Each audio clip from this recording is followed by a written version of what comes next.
Breaking development coming in, the Special Investigation Team under the Criminal Investigation Department of Assam Police had visited Singapore to probe the Zubin Garg death case. My colleague joins me live on the broadcast at the moment. Anirudh, what's the latest that you're picking up from the SIT team which is in Singapore at the moment carrying out the investigation?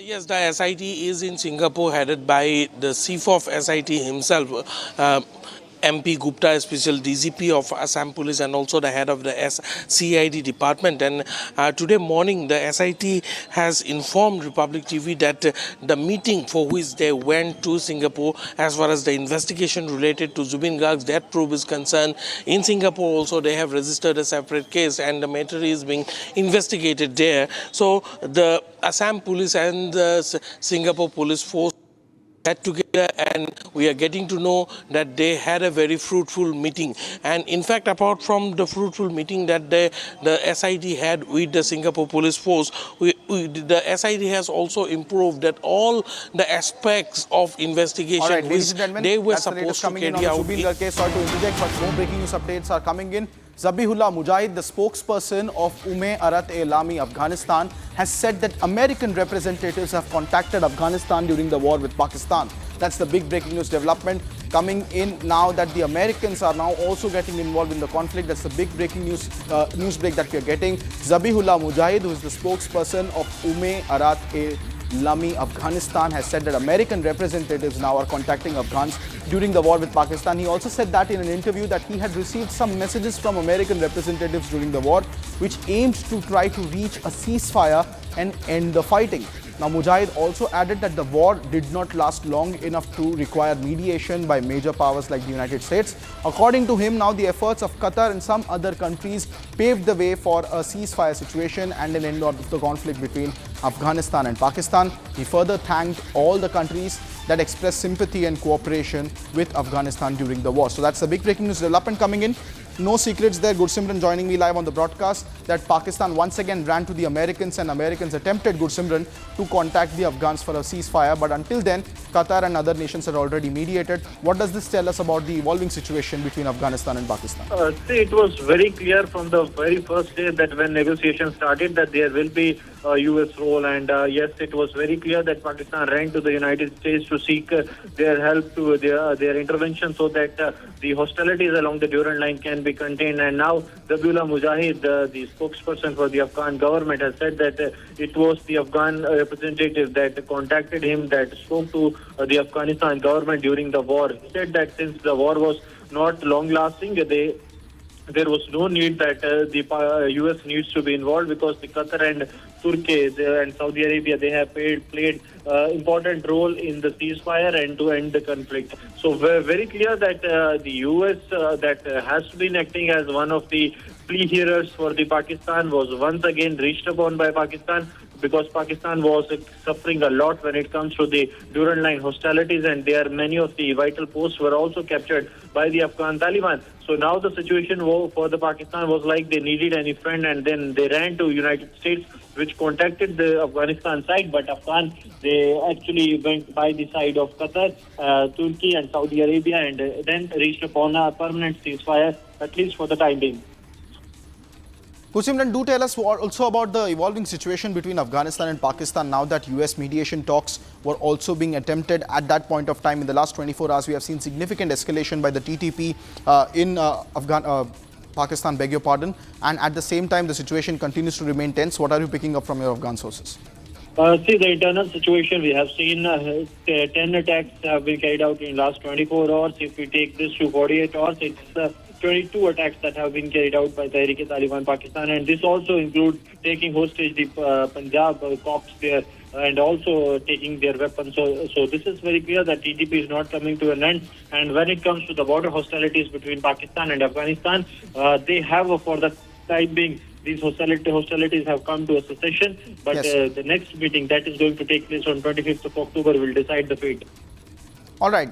Next meeting on 25th of October, ladies and gentlemen, we'll be closely tracking the details coming in. But at the moment, mixed signals are coming in from the Pakistani army. Top Pakistani general admitted to India's rising stature as a global superpower. Pakistan's Joint Chief of Staff Committee Chairman General Sahir Shamsad Mirza, one of the top generals of the Pakistan Army, has said that India is now an important country of the Global South, and he also parroted Trump's claims of having brokered peace between India and Pakistan. But at the same time, there seems to be a recalibration taking place within the Pakistani military fold after hammering by Afghans on the Western Front. Take a look at what exactly General Mirza had to say on India's rising stature as a global superpower. Pakistan desires normalization with India based on principles of peaceful coexistence, sovereign equality, but more importantly, dignity and honor. We believe that a third party is essential to any possible mechanism of dispute resolution between India and Pakistan. Sahil Shamsad Mirza, chairman of Pakistan's Joint Chiefs of Staff Committee, has just praised India for its rise as a global superpower. Pakistan prefers dialogue over disengagement, peace over conflict, and civility over jingoism, and stands ready to engage with India to find a peaceful and a negotiated solutions to all disputes, including Kashmir. Pakistan desires normalization with India based on principles of peaceful coexistence, sovereign equality, but more importantly, dignity and honor. But it requires a willingness on the Indian side as well. We believe that a third party is essential to any possible mechanism of dispute resolution between India and Pakistan. We shall always welcome such initiatives by any state, international body, or a multilateral organization. In a nutshell, ladies and gentlemen, India is an important country of Global South and an aspirant of a major stake in the world order. India is perhaps the only country that has stood toe-to-toe against Trump's tariff bullying without actually going to war with the US. While several other countries like Japan, South Korea, and Europe have all caved in, India has stood tall. Pakistan just got battered in Operation Sindoor. Heavy damage was inflicted on terror infrastructure in Pakistan, and its nuclear facility was hit as well. This isn't a first though. Last year, Pakistani leader Fazlur Rahman praised India for being a global superpower. Hindustan और हम एक ही दिन में आजाद हुए 15 अगस्त 1947 को सुबह 8 बजे दिल्ली में.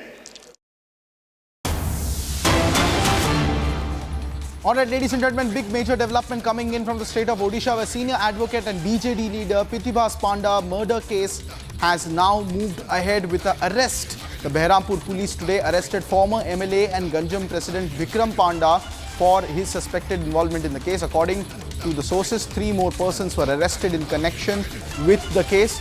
A police team led by Behrampur SP Sarvana Vivek M reached Panda's residence late last night and took him into custody for questioning. Later on Wednesday, Panda was arrested and taken to Behrampur court. That's the latest development coming in, ladies and gentlemen, in the Pithibas Panda murder case, where Ganjam BJD president Vikram Panda has been amongst the 4 who have been arrested by the police in Odisha. In a major development there, in senior advocate and BJP leader Pithibas Panda's murder case, the Behrampur police today has arrested former MLA and president of BJD, the Biju Janata Dal, in Ganjam, Vikram Panda, for his suspected involvement in the case.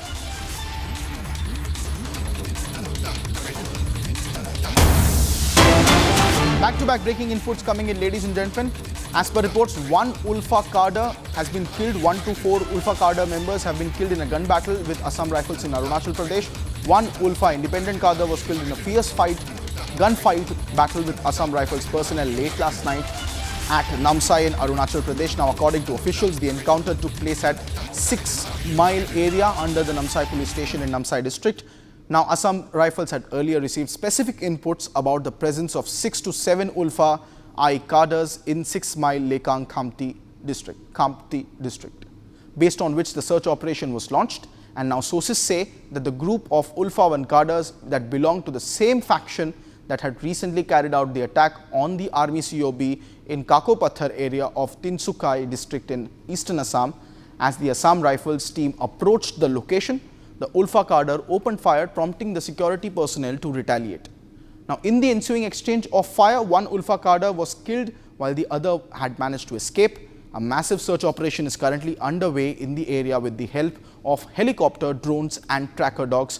Security forces have also received an HK series automatic rifle, a grenade, 3 bags and other items from the encounter site. My colleague Anirudh joins us live on the broadcast with more details on the story. Anirudh, what's the latest in this Ulfa encounter that has taken place in Assam? Yes, after specific inputs of presence of at least 6 to 7 Ulfa cadres in the Namsai area, in the Namsai M6 area, the Assam Rifles and the security forces launched a joint operation in the area. The entire area was carried on. Feeling the presence of the security personnel in their proximity, the Ulfa cadres opened fire and a fierce gun battle ensued. The gun battle lasted for more than 5 to 6 hours. This fierce encounter lasted for more than 5 to 6 hours in the jungles of Namsai M6 area. And in the morning, it was discovered that one self-styled Sergeant Major Iwan Ahom, a cadre of the Ulfa who belongs to Tinsukia district, was slain down, and while 5 others managed to escape. Meanwhile, a cordon and search operation is being carried out in the area, and the Assam Rifles is being assisted by the Arunachal Police and Assam Police, as the area is very close to the border, and border police forces are coordinating, and we are also getting to know that CRPF personnel has also been pressed into action as far cordoning is concerned, and this operation is still underway. Anirudh, also tell us about the involvement of the alleged Ulfa cadres there in the army COB attack that was reported earlier this week, and what was the link between the two and how the police and the Assam Rifles now are taking action? Yes, the last attack that was carried out by the Ulfa cadres in Tinsukia district was in fact a combined operation carried out by the terrorist groups, and several militant outfits of the region were involved in this attack on the Assam Rifles recently. And as a retaliation, we have also seen that one of the NSN KYA camp was also attacked yesterday, and today we have this news coming in that this offensive has been carried out, and at least one cadre has been gunned down by the security forces, whereas 5. All right, ladies and gentlemen, that's the latest coming in from Assam. One Ulfa I cadre terrorist has been neutralized by the Assam Rifles. Another manhunt on. Moving on to more breaking news details coming in from the United States, where US President Donald Trump participated in Diwali celebrations at the White House and also extended warm greetings to the people of India and Indian Americans on the occasion.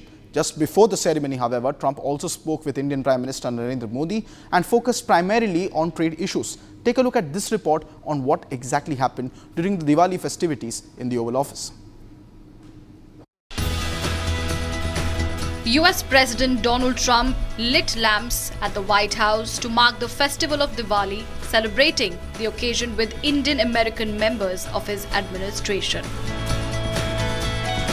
During initial remarks, the US President praised Prime Minister Narendra Modi, calling him a great person and a great friend, while highlighting US-India ties in trade and regional peace. Trump said that he dialed Prime Minister Narendra Modi on occasion of Diwali. The duo also spoke primarily on trade issues. Trump went on to extend his warm greetings to the people of India on the Diwali occasion. Highlighting the symbolic importance of the festival, Trump said lighting the diya is a symbol of faith in the victory of light over darkness. He further remarked that the diya's flame reminds everyone to seek the path of wisdom and to work with diligence and to always give thanks for many blessings.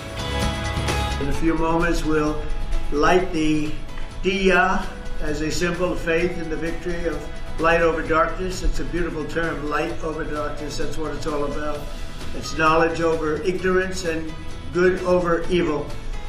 During Diwali, revelers recall ancient stories of enemies defeated, obstacles removed, and captives freed. The glow of the Diya flame reminds us to seek the path of wisdom and to work with diligence and to always give thanks for our many blessings. Following his initial remarks, Trump lit up the diyas to celebrate the festival at the White House. In response, Prime Minister Narendra Modi wrote on X thanking Donald Trump for his phone call and the Diwali greetings.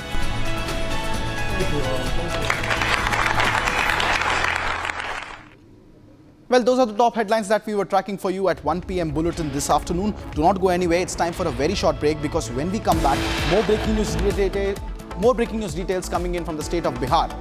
First up, Tejaswi Yadav has announced a huge tranche of new freebies in an attempt to allure voters, particularly women, amidst the Mahagathbandhan seat-sharing row. Also coming up next is Congress admitting that there is a row in Mahagathbandhan in Bihar, claiming that there are various friendly fights. What are these friendly fights all about? We'll bring you all those details on Live and Breaking right after this short break.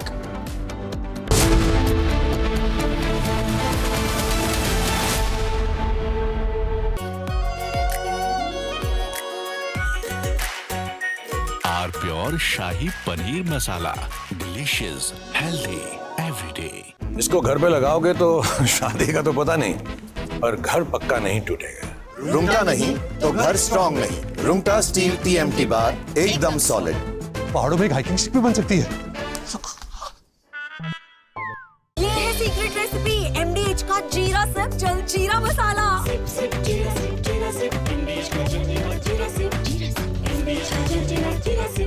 The highly anticipated summit between Donald Trump and Vladimir Putin in Budapest has been abruptly put on hold. Is peace slipping away before it even begins? No, I don't want to have a wasted meeting. I don't want to have a waste of time, so I'll see what happens. But we did all of these great deals, great peace deals. They're all peace deals. They're agreements, solid agreements, every one of them. But this one, and I said, go to the line of battle, or the battlefield lines, and you pull back and you go home, and everybody take some time off because you got two countries that are killing each other. Two countries are losing 5,000 to 7,000 soldiers a week. So we'll see what happens. We haven't made a determination.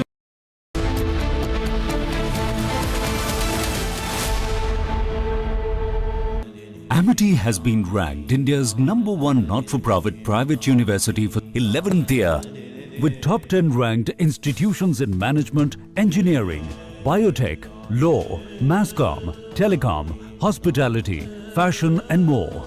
Yet another top ranking for Amity University.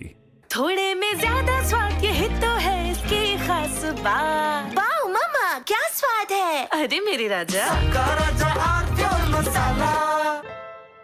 Bliss. It dances on your skin like first rain. Experience bliss in all its forms with Hindwear. Hindwear, designed for bliss. MDH की देगी मिर्च, देगी मिर्च का तड़का, अंग अंग फड़का। MDH की देगी मिर्च।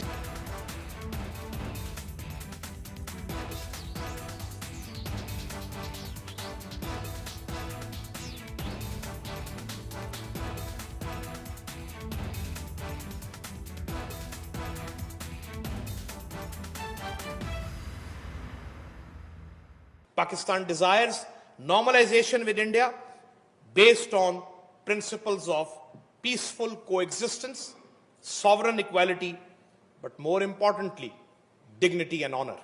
We believe that a third party is essential to any possible mechanism of dispute resolution between India and Pakistan. Sahil Shamshad Mirza, chairman of Pakistan's Joint Chiefs of Staff Committee, has just praised India for its rise as a global superpower.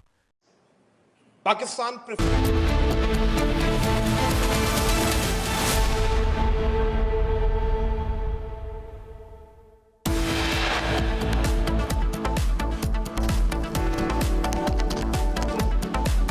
Big exclusive on Republic on Mehul Choksi extradition. Belgium court clears extradition. Republic gets the first and exclusive pictures of Arthur Road jail barrack shared by India to Belgium.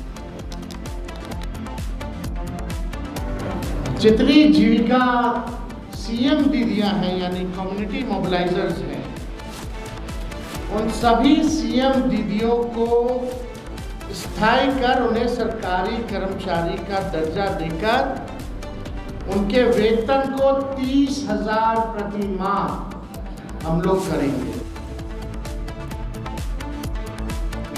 RJT announces multiple freebies ahead of Bihar Assembly elections, says announcement on seat share in Mahagathbandhan soon. जितनी बातें कही गई है ना, वैसी स्थिति नहीं है। थोड़ी सीटों पर जरूर फ्रेंडली फाइट हो सकती है, बाकी कोई नहीं है। बिल्कुल हमने पूरी स्टडी कर ली है। Congress admits rift in Mahagathbandhan in Bihar, claims it is a friendly fight.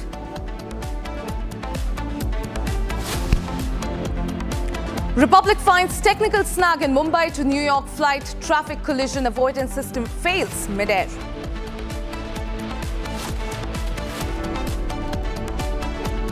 Helicopter carrying President Draupadi Murmu gets stuck on helipad during Sabrimala visit. Security personnel attempt manual push.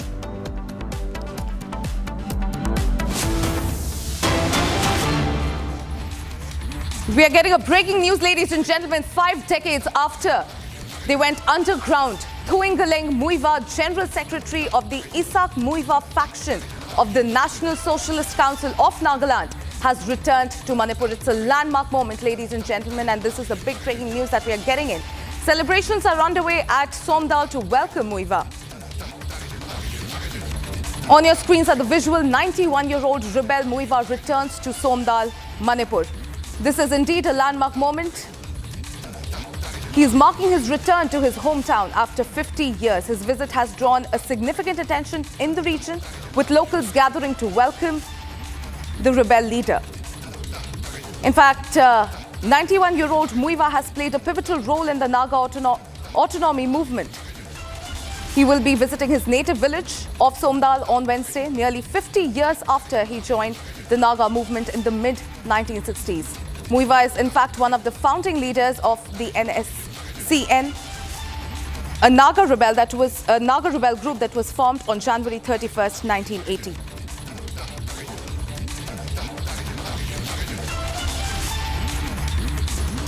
NSCN leader Thuingaleng Muiwa is returning to his hometown Ukhrul after 50 years. All right, I'm being joined by my senior editor Shavan Sen on the phone line. Shavan, this is indeed a landmark moment. We are getting to know that NSCN leader Thuingaleng Muiwa is returning to his hometown Ukhrul after 50 years. Talk to us about this significance of the moment. Well, it's finally a rebel returning to Manipur. In fact, Muiwa, who had basically gone underground during the Naga autonomy agitation, in fact, he was underground for almost 50 years. He's now about 91 years old, and NSCN's Isaac Muiwa faction's leader. In fact, Muiwa is expected to be back today, and this is going to be seen as a homecoming for him in his village Somdal in Manipur's Ukhrul district. In fact, he's expected. The visuals that you see right now on your screens are the latest now coming in of the celebrations that are basically underway at the Ukhrul district, where they basically trying to welcome him back for the first time since he basically joined the Naga movement. That was back in the mid-1960s. Now, it's interesting because the government of India would essentially be now directly having the talks with Muiwa, because he's now aged Muiwa. He's a Thankul Naga, and he's in fact the last surviving founding leader of the NSCN. So that in itself puts him at the helm of talks with the Indian government.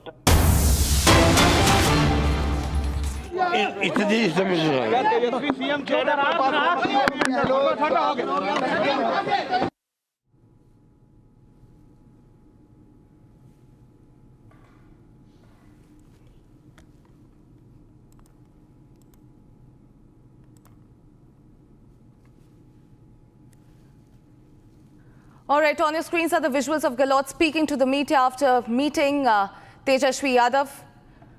Remember, ladies and gentlemen, the battleground of Bihar is heating up. These are the visuals that are coming in. एक ही बात है भाई, अच्छी बात हो गई है। कल प्रेस कॉन्फ्रेंस है, उसके अंदर तमाम क्लैरिटी रहेगी, ना कन्फ्यूजन है वो समाप्त हो जाएगा। पूरा महागठबंधन एकजुट होकर चुनाव मैदान में उतर रहा है। पूरा थोड़ा एक कन्फ्यूजन पैदा कर दिया गया, कोई दम नहीं है। 243 सीटें हैं बिहार में। अब 243 सीटों में 5-10 सीटों में तो लोकल इश्यू भी होते हैं, कैंडिडेट के परसेप्शन भी होता है और फ्रेंडली फाइट हो सकती है। भाई कोई दिक्कत नहीं है। एक ही बात है भाई, अच्छी बात हो गई है। कल प्रेस कॉन्फ्रेंस है, उसके अंदर तमाम क्लैरिटी रहेगी, ना कन्फ्यूजन है वो समाप्त हो जाएगा। पूरा महागठबंधन एकजुट होकर चुनाव मैदान में उतर रहा है। पूरा थोड़ा एक कन्फ्यूजन पैदा कर दिया गया, कोई दम नहीं है। 243 सीटें हैं बिहार में। अब 243 सीटों में 5-10 सीटों में तो लोकल इश्यू भी होते हैं, कैंडिडेट के परसेप्शन भी होता है और फ्रेंडली फाइट हो सकती है। भाई कोई दिक्कत नहीं है। भाई Well, that was Ashok Gehlot. He is completely dismissing the talks of rifts being in Mahagathbandhan. He says that there will be a press conference tomorrow and that he will discuss everything as planned. These are the visuals that are coming in on your screens, ladies and gentlemen. He says that after meeting with Tejasvi, he says, and I quote, "We had a good conversation. The assembly elections are tomorrow and we are fighting unitedly in Bihar." Well, Ashok Gehlot there, firefighting crisis with RJD. He's saying that there are no rifts in the Mahagathbandhan alliance. And this is just after RJD and Congress reported rifts.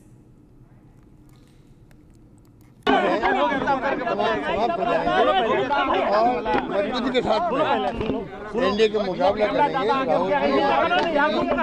सब मिलकर campaign शुरू करेंगे। अच्छी बात हुई थी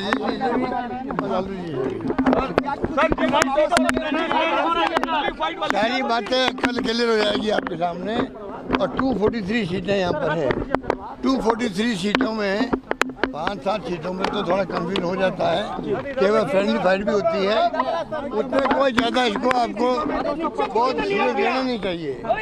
ऐसा माहौल बना दिया पूरे प्रदेश में, महागठबंधन में झगड़े हो गए हैं, कोई झगड़ा नहीं है।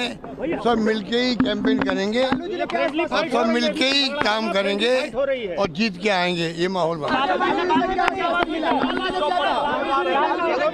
सबका सहयोग रहेगा, सबका सहयोग।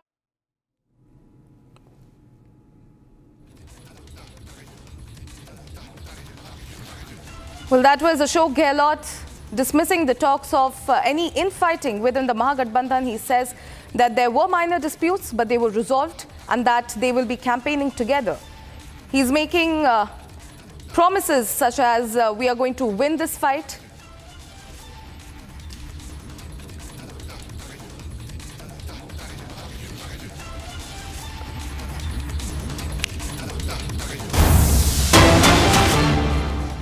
Independent MP Pappu Yadav from Purnia voiced strong support for the India Alliance, stating that the public is eager for change and ready to back a new government under its banner, emphasizing Rahul Gandhi as the alliance's strongest ideological leader. Yadav said that the elections should be fought under his leadership, which would garner significant support from the backward communities, SCs and STs. मैं मुख्यमंत्री के व्यक्तित्व पर, चेहरे पर कोई बात नहीं करूंगा। बिहार की जनता एक तरफ नरेंद्र मोदी के चेहरे पर, विनाश के चेहरे पर, नफरत के चेहरे पर लड़ रही है। नीतीश कुमार को तो मुख्यमंत्री बनाए ना, तो उनका तो चेहरा है नहीं, विड्रॉ चाहते हैं 12 सीट। और दूसरी तरफ बिहार की जनता राहुल गांधी के चेहरे पर चुनाव लड़ना चाहती है। बहुत क्लियर हूं मैं इस मामले में। राहुल गांधी के चेहरे पर चुनाव लड़ेंगे तो हम इंडिया गठबंधन की सरकार बना पाए। विड्रॉ तो आप चाहते हैं, फ्रेंडली फाइट वाली ना, मैं तो चाहता ही हूँ किसी कीमत पर विड्रॉ हो।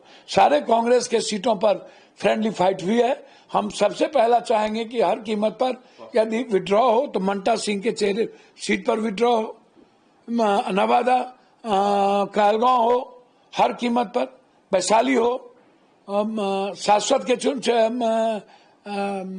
नरकटियागंज हो, हम तो चाहेंगे।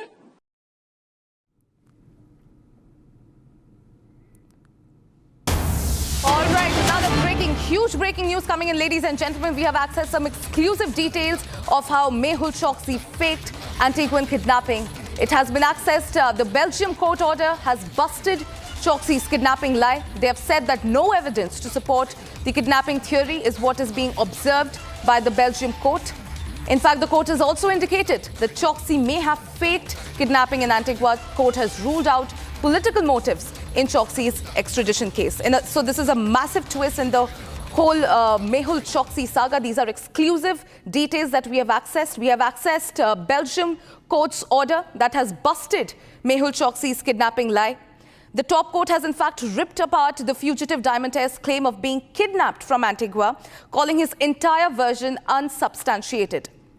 In fact, the findings have also revealed that Choksi does not hold a Belgian passport as he claimed, and that there are no credible evidence whatsoever to support the kidnapping theory that he has long peddled. Instead, the investigators are in fact now believe that Choksi may have faked his own abduction to avoid extradition. This is a huge detail that we are getting in exclusive details of Mehul Choksi.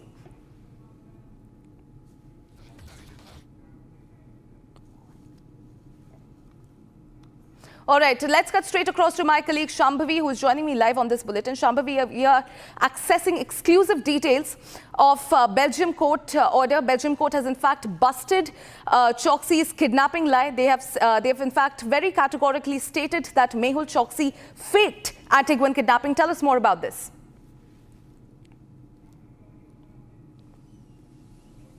Well, right. The Belgian court has not only cleared the way for Choksi's extradition to India, but has also ripped apart his defense team's main story, that was the kidnapping, the fact that they've suggested that Mehul Choksi was kidnapped from Antigua in 2021 and that the entire extradition is politically motivated, and they are trying to... crore है और 4.2 पर family on an average होते हैं। अगर आप उससे divide करें तो 3 करोड़ कुछ लाख के आसपास आता है। 23 लाख लोगों के पास सरकारी नौकरियां, उनको आप हटा दें तो भी 2 करोड़ 90 लाख के आसपास परिवार पड़ते हैं। और हर व्यक्ति को अगर आप सरकारी नौकरी देंगे तो मिनिमम 30-35 हजार तनख्वाह से लेकर 2 लाख तक की तनख्वाह होती है, यानी 70-75 हजार रुपए ऑन एन एवरेज सैलरी पड़ेगी। तो मतलब 10 लाख रुपए साल, और 10 लाख रुपए साल को अगर आप 2 करोड़ 90 से गुणा कर दें तो 29 लाख करोड़ रुपए। बिहार का बजट है 3,17,000 करोड़ रुपए। कहावत होती है उतने पांव पसारिए जितनी चादर होए, पर उतनी बात बोलिए जिसका 1/10 भी बजट न होए।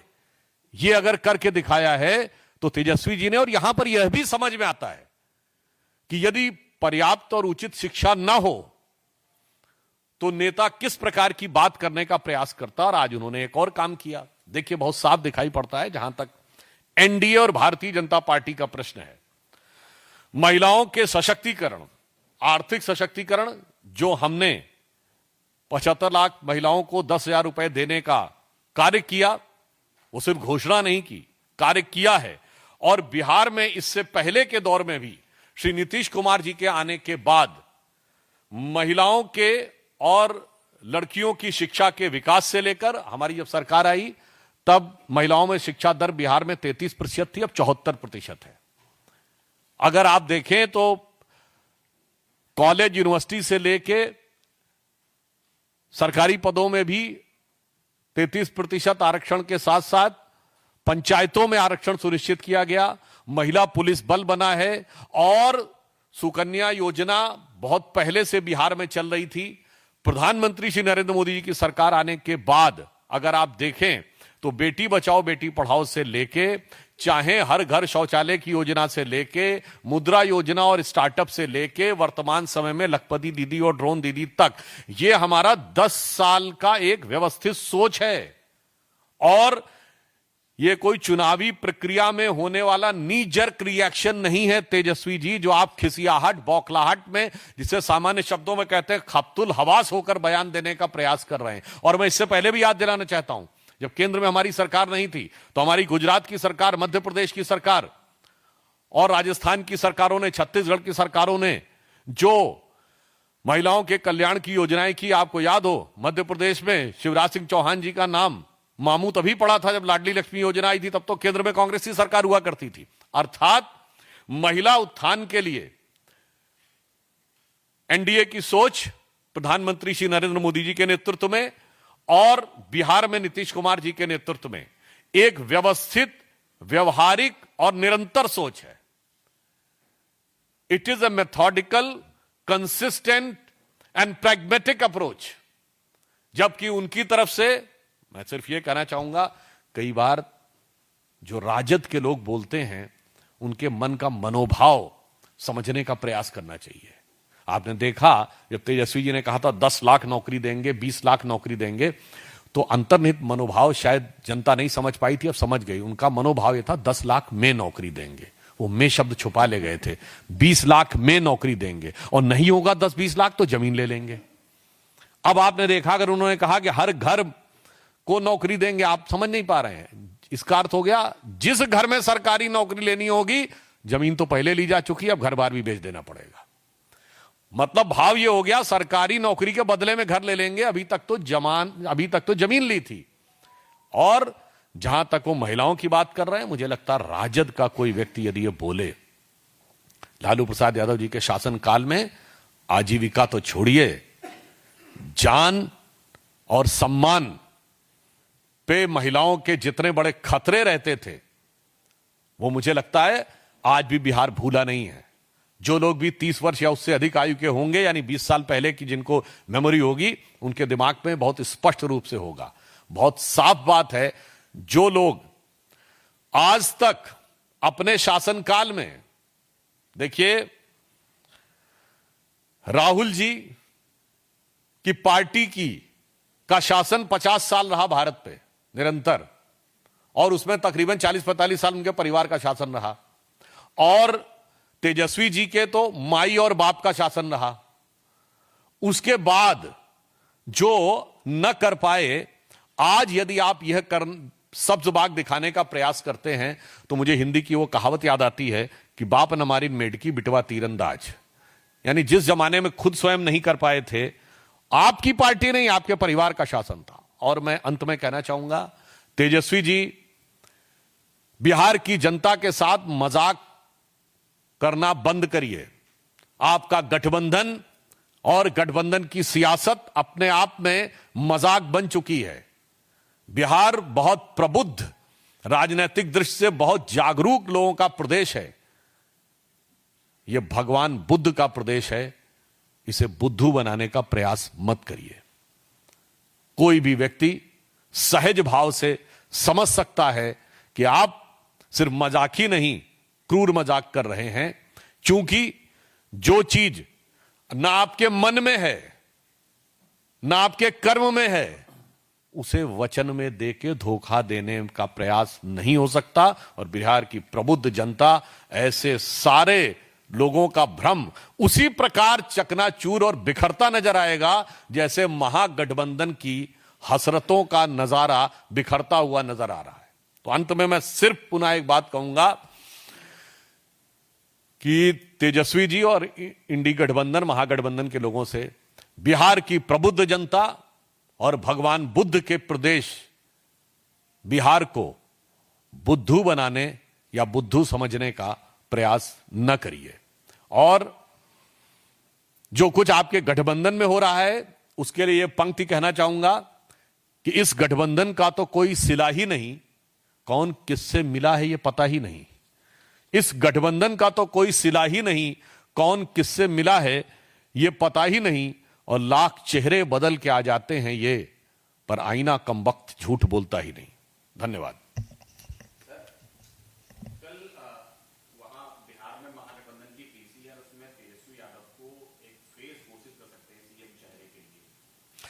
मुझे लगता है अभी तक महागठबंधन का चेहरा जितना बदल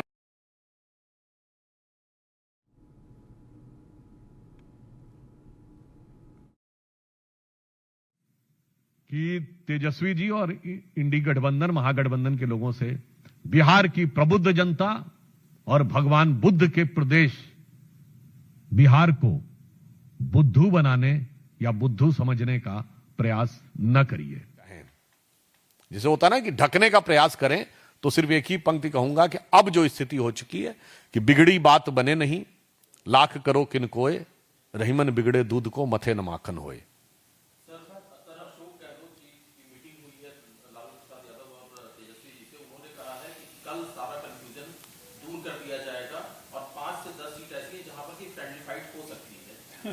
नहीं, वो फाइट में कितना फ्रेंडली है और कितना यू कैन मतलब आप ये कह सकते हैं कितना डेट्रीमेंटली है, ये आने वाले समय में पता लगेगा। और देखिए, अशोक गहलोत जी तो भारत के इतिहास के अद्भुत नेता हैं।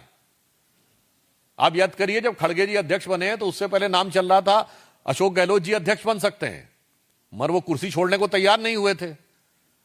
और फिर मजे की बात यह, भारत के इतिहास में कोई ऐसा उदाहरण नहीं होगा कि जिस व्यक्ति का नाम पार्टी के राष्ट्रीय अध्यक्ष के लिए विचार हो रहा हो वो बागी हो गया हो। और उस समय राजस्थान के मुख्यमंत्री नहीं, राजस्थान के प्रदेश अध्यक्ष और विधानसभा अध्यक्ष भी बागी खेमे में हो गए थे। तो मुझे लगता है कांग्रेस ने बहुत सोच समझ के अखिलेश जी को चुना है कि गठबंधन के सहयोगी दलों को ठिकाने लगाने से लेके अशोक गहलोत जी को चुना है। गठबंधन के सहयोगी दलों को ठिकाने लगाने की जो महारत उनमें है, मुझे लगता है शायद अध्यक्ष पद तो उनको नहीं दिया और कुर्सी न छोड़ के उसको बचा के रखने की शायद इसी भेजा है। इसके लिए महागठबंधन के दलों को बहुत सावधान रहना चाहिए।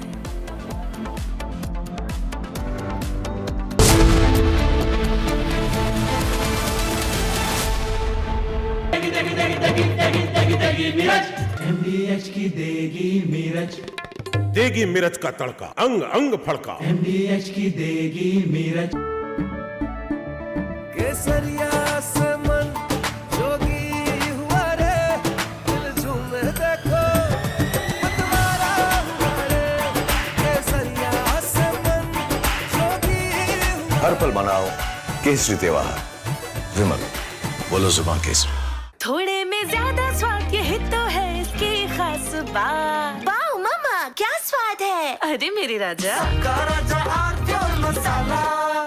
The highly anticipated summit between Donald Trump and Vladimir Putin in Budapest has been abruptly put on hold. Is peace slipping away before it even begins? No, I don't want to have a wasted meeting. I don't want to have a waste of time, so I'll see what happens. But we did all of these great deals, great peace deals. They're all peace deals. They're agreements, solid agreements, every one of them. But this one, and I said, go to the line of battle, or the battlefield lines, and you pull back and you go home, and everybody take some time off, because you got two countries that are killing each other. Two countries that are losing 5,000 to 7,000 soldiers a week. So we'll see what happens. We haven't made a determination.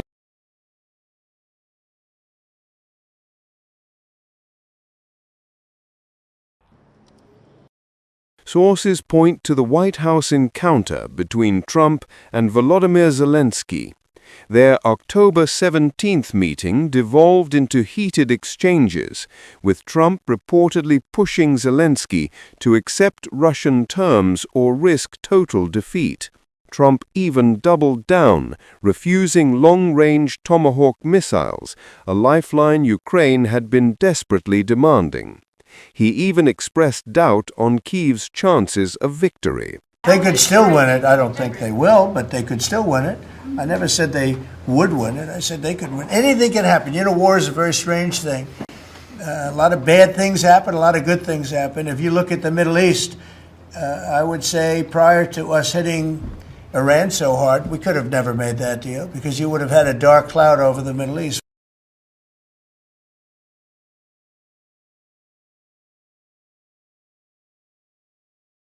Zelensky fired back, linking the ceasefire's fate directly to the withheld weapons. Лінія фронту може бути початком дипломатії.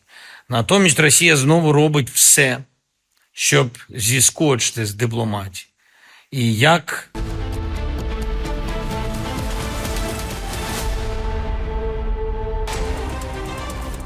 Bharat 1 Minute, brought to you by Canara Bank. Together we can.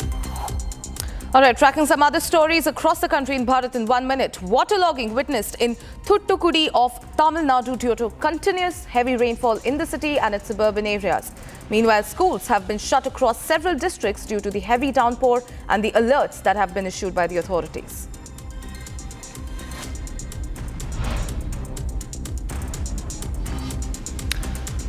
A massive fire broke out at a textile warehouse located in Bhiwandi Taluka of Thane.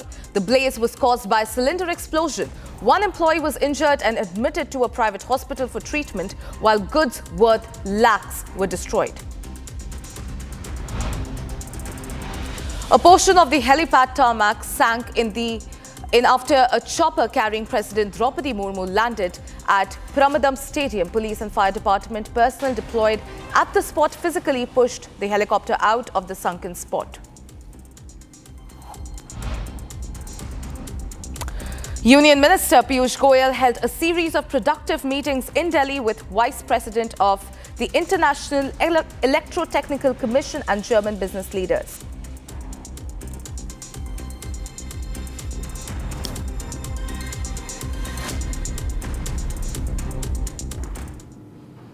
All right, shifting our focus to another news that we are tracking. A tragic news coming in from Gujarat's Vadodara, where a drunk driver rammed his car into labourers residing on the footpath while driving recklessly.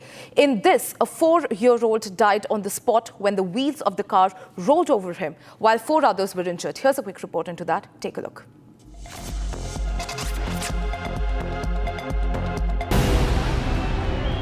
In a tragic incident from Gujarat's Vadodara, a 4-year-old child lost his life when a drunk driver rammed his car into the labourers residing on the footpath. The incident occurred near the crossroad in Vadodara as the drunk driver was riding his car recklessly. 4 labourers were left injured in the incident when the car rammed into them. 2 bottles of foreign liquor were also found in the car when the people chased the driver who was fleeing from the accident spot. As per the preliminary information, the accused hit the labourers while they were asleep on the footpath near Raupura and ran towards Akshar Chowk. The police rushed to the spot and took the accused into custody while launching a tough investigation into the matter.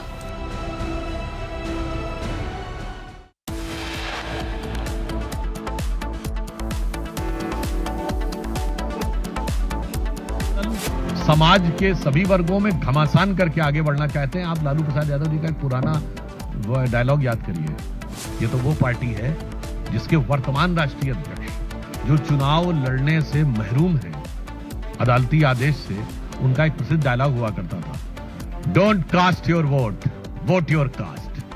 नहीं भाई, जिस party का आदर्श वाक्य ये रहा हो, don't cast your vote, vote your caste, उन्होंने इसके दलदल में पहुंचाया है। और इसीलिए, और उसमें भी कोई जातवाद से उनका मतलब नहीं है। आज बताइए, राजद के राष्ट्रीय अध्यक्ष लालू प्रसाद यादव जी, नेता प्रतिपक्ष विधानसभा तेजस्वी यादव जी, नेता प्रतिपक्ष विधान परिषद राबड़ी जी, इसमें जाति कहां है? सिर्फ परिवार है।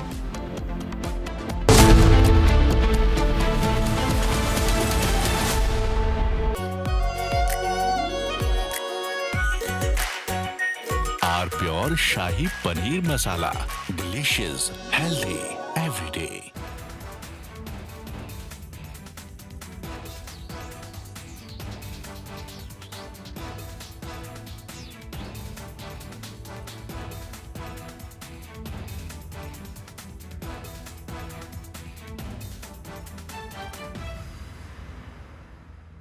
ये है सीक्रेट रेसिपी MDH का जीरा सिप जल जीरा मसाला।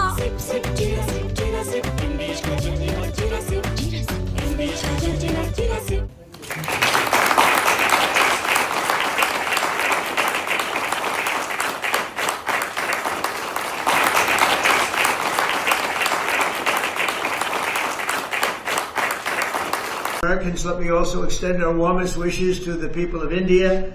I just spoke to your Prime Minister today. We had a great conversation. We talk about trade, we talk about a lot of things, but mostly the world of trade. He's very interested in that. Although we did talk.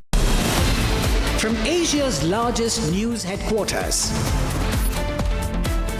Setting the agenda for Bharat.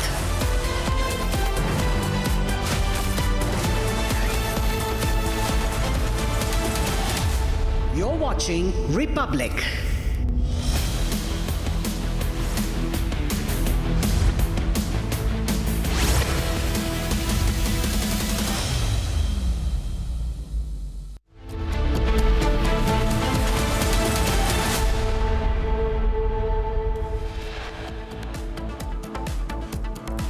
Big exclusive on Republic on Mehul Choksi extradition. Belgium court clears extradition.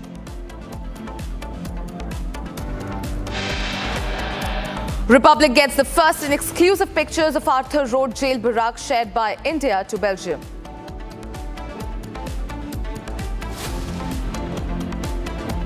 जितनी जीविका CM दीदियां हैं यानी community मोबिलाइजर्स हैं, उन सभी CM दीदियों को स्थायी कर उन्हें सरकारी कर्मचारी का दर्जा देकर उनके वेतन को 30,000 प्रति माह हम लोग करेंगे।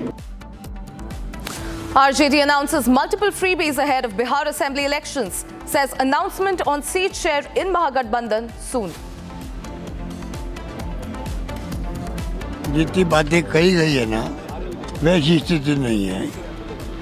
थोड़ी सीटों पर जरूर फ्रेंडली फाइट हो सकती है, बाकी कोई नहीं है। बिल्कुल हमने पूरी स्टडी कर ली है।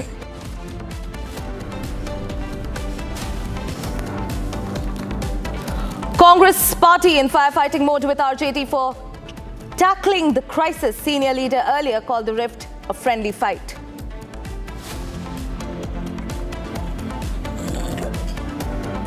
Republic finds technical snag in Mumbai to New York flight. Traffic collision avoidance system fails mid-air.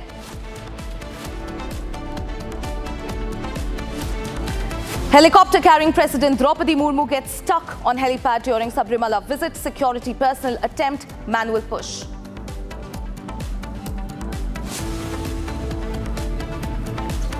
All right, viewers, we start with the breaking news coming in right now. These are exclusive details of Mehul Choksi faked Antiguan kidnapping case. Now, Republic TV has accessed the details. The Belgium court order has been accessed by Republic TV that busts Choksi's kidnapping lie. There's no evidence to support the kidnapping theory, and this has been observed by the Belgium court itself. The Belgium court indicates that Choksi may have faked the kidnapping case in Antigua.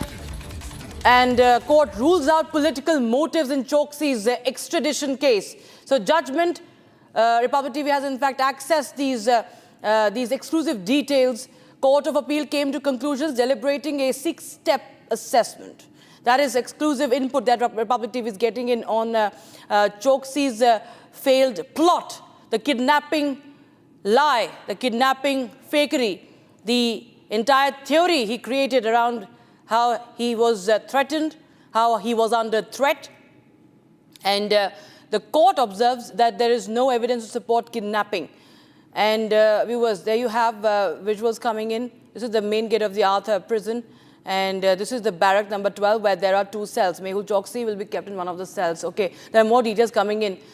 The barrack protected with steel structure. And these are more details on his imprisonment. Now, shifting focus back to what the court has observed, viewers. So, criminal facts of Choksi is being accused of by Indian authorities, punishable by Belgian law as well. So, that's another very, very important point. Shambhavi joins us live on the broadcast. For more, Shambhavi, well, there are many crucial details that are emerging, how, in fact, how Mehul Choksi had tried to evade the law, how he had tried to, portray that he was under threat. And now even the Belgian court has said that there are no evidence to prove that there was any kidnapping attempt on him.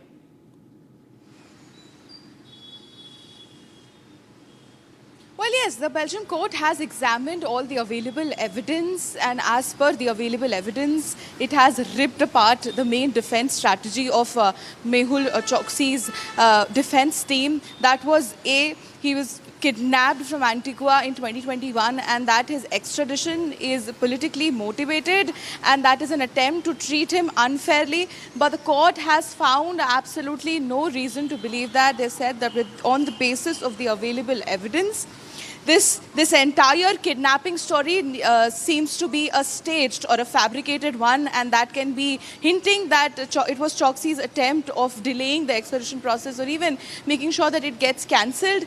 And also the fact that the defense team said that this is a politically motivated move to treat Mehul Choksi unfairly. The court has said that it has found absolutely no evidence in support of that, and there does not seem to be any political interference or bias in this matter.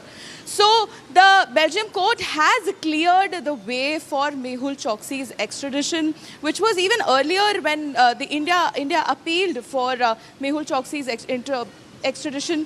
The Belgium court accepted it, but later in November 2024 itself, but later an appeal was filed by Mehul Choksi on the basis of these 2 points, one of kidnapping and the other one was political motivated move. But both of them have been ripped apart by the Belgium court, and the entire way to Mehul Choksi's extradition to India has been cleared. Back to you. Thank you so much, Amma, for joining us with those details coming in on that story. We was, in fact, another question before I let you go. If you could just help us understand, or help our viewers understand, what will be the next move by the Indian agencies? What is the next plan of action? What are you picking up?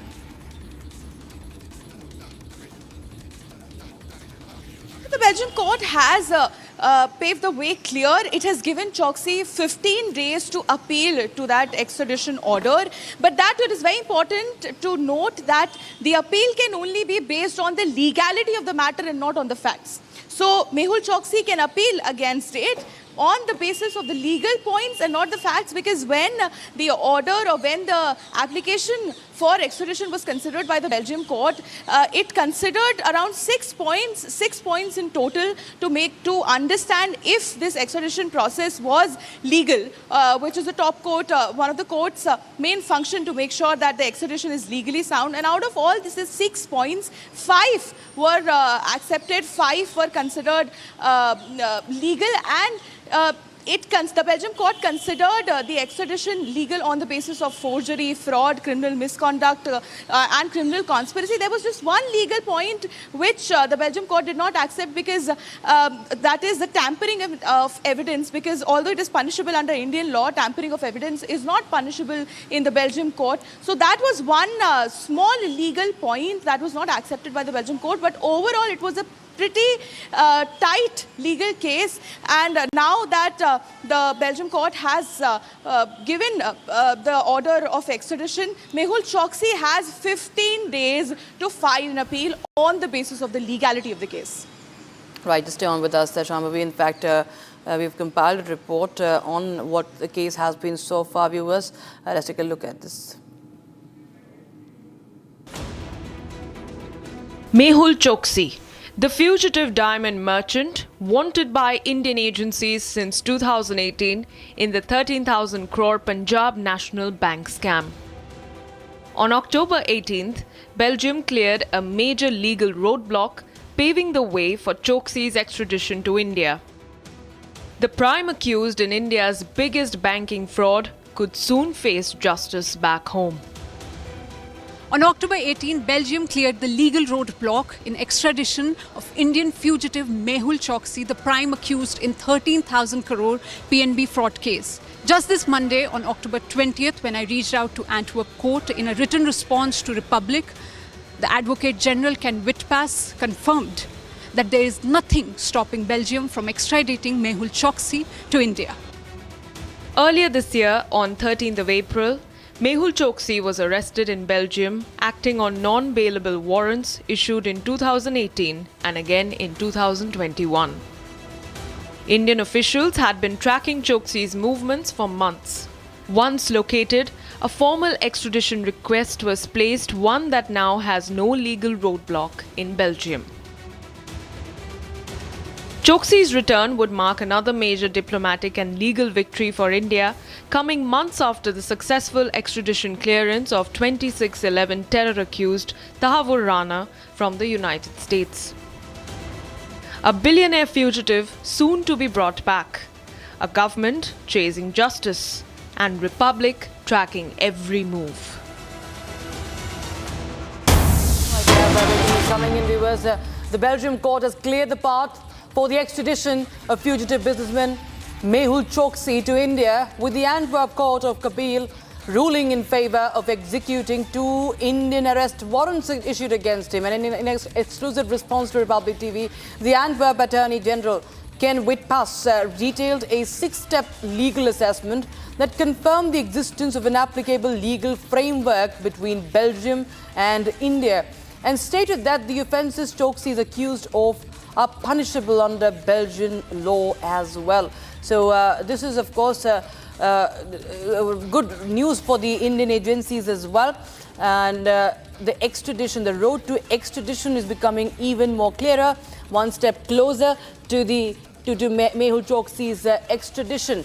The legal roadblock will be now explained by my colleague Shambhavi. Shambhavi, tell us more how the road has been now cleared up for Mehul Choksi's extradition back to India. Well, let me quickly explain to you the 6 points, the 6 assessment points which were considered by the Antwerp Court of Appeal, especially the Chamber of Accusations, the special section which deals with the extradition order. The first was whether there is a valid extradition agreement between both the countries, Belgium and India. Yes, there is a valid extradition order. Second, is India asking for or appealing for the extradition of a foreign national, in this case Choksi? Yes, India is appealing for that. The third point was there is no time limit situation. There is no statute blocking time. So this, which makes it completely legal to be followed with, and are the charges involved in this appeal legal? Then the fifth point was the main 2 charges. There were 2 FIR, 2 arrest warrants. One was in 2018 and the other was in 2021, if I'm correct. There were 2 arrest warrants, and as per that, that was a forgery and criminal conspiracy. Both these crimes are punishable under law, both in Belgium and in India, which makes it a valid. Just stay on with us, Shambhavi. We have our legal editor Rhythm joining us on the phone line. Rhythm, tell us how the road to extradition now has been cleared up. It's a diplomatic and a legal win for India in this case. Well, I just spoke to the lawyers on both the sides, and we are getting a sense that when it comes to the Belgian courts, this is a big setback for Mehul Choksi. What is ironic, Rakshita, is this is a petition that was filed by Mehul Choksi himself, in which he said that he had been, and he's tried to make a lot of allegations against the Indian government. The Belgian court has confirmed that the crimes that India had cited in the extradition case against this fugitive diamond trader were recognized as offences under the Belgian law. In that case, a huge setback for him from the Court of Appeals. Remember, in April, Republic TV was at the Court of Appeals in Antwerp, where Choksi's extradition now has been approved. The 66-year-old was arrested by the Antwerp police on 11th of April. He was only arrested after a formal request was made by Indian authorities and the Indian government. We have an extradition in place with the Belgian authorities. He's been lodged in a Belgian prison, once again a prison where Republic TV has been reporting from. His multiple bail pleas have been rejected, again with the assistance of Indian government on grounds that he posed a flight risk. Now, there are several things and offences that he has been looked at, and the rejection of Choksi's appeal only comes, and his extradition is a major jolt to him for several reasons. One, because he's wanted in 13,850 crore bank fraud, which had been several times covered by Republic TV. This is a fraud that had been orchestrated in collusion with his nephew Nirav Modi, who is also now in a London prison. Choksi had siphoned off 6,400 crore of that.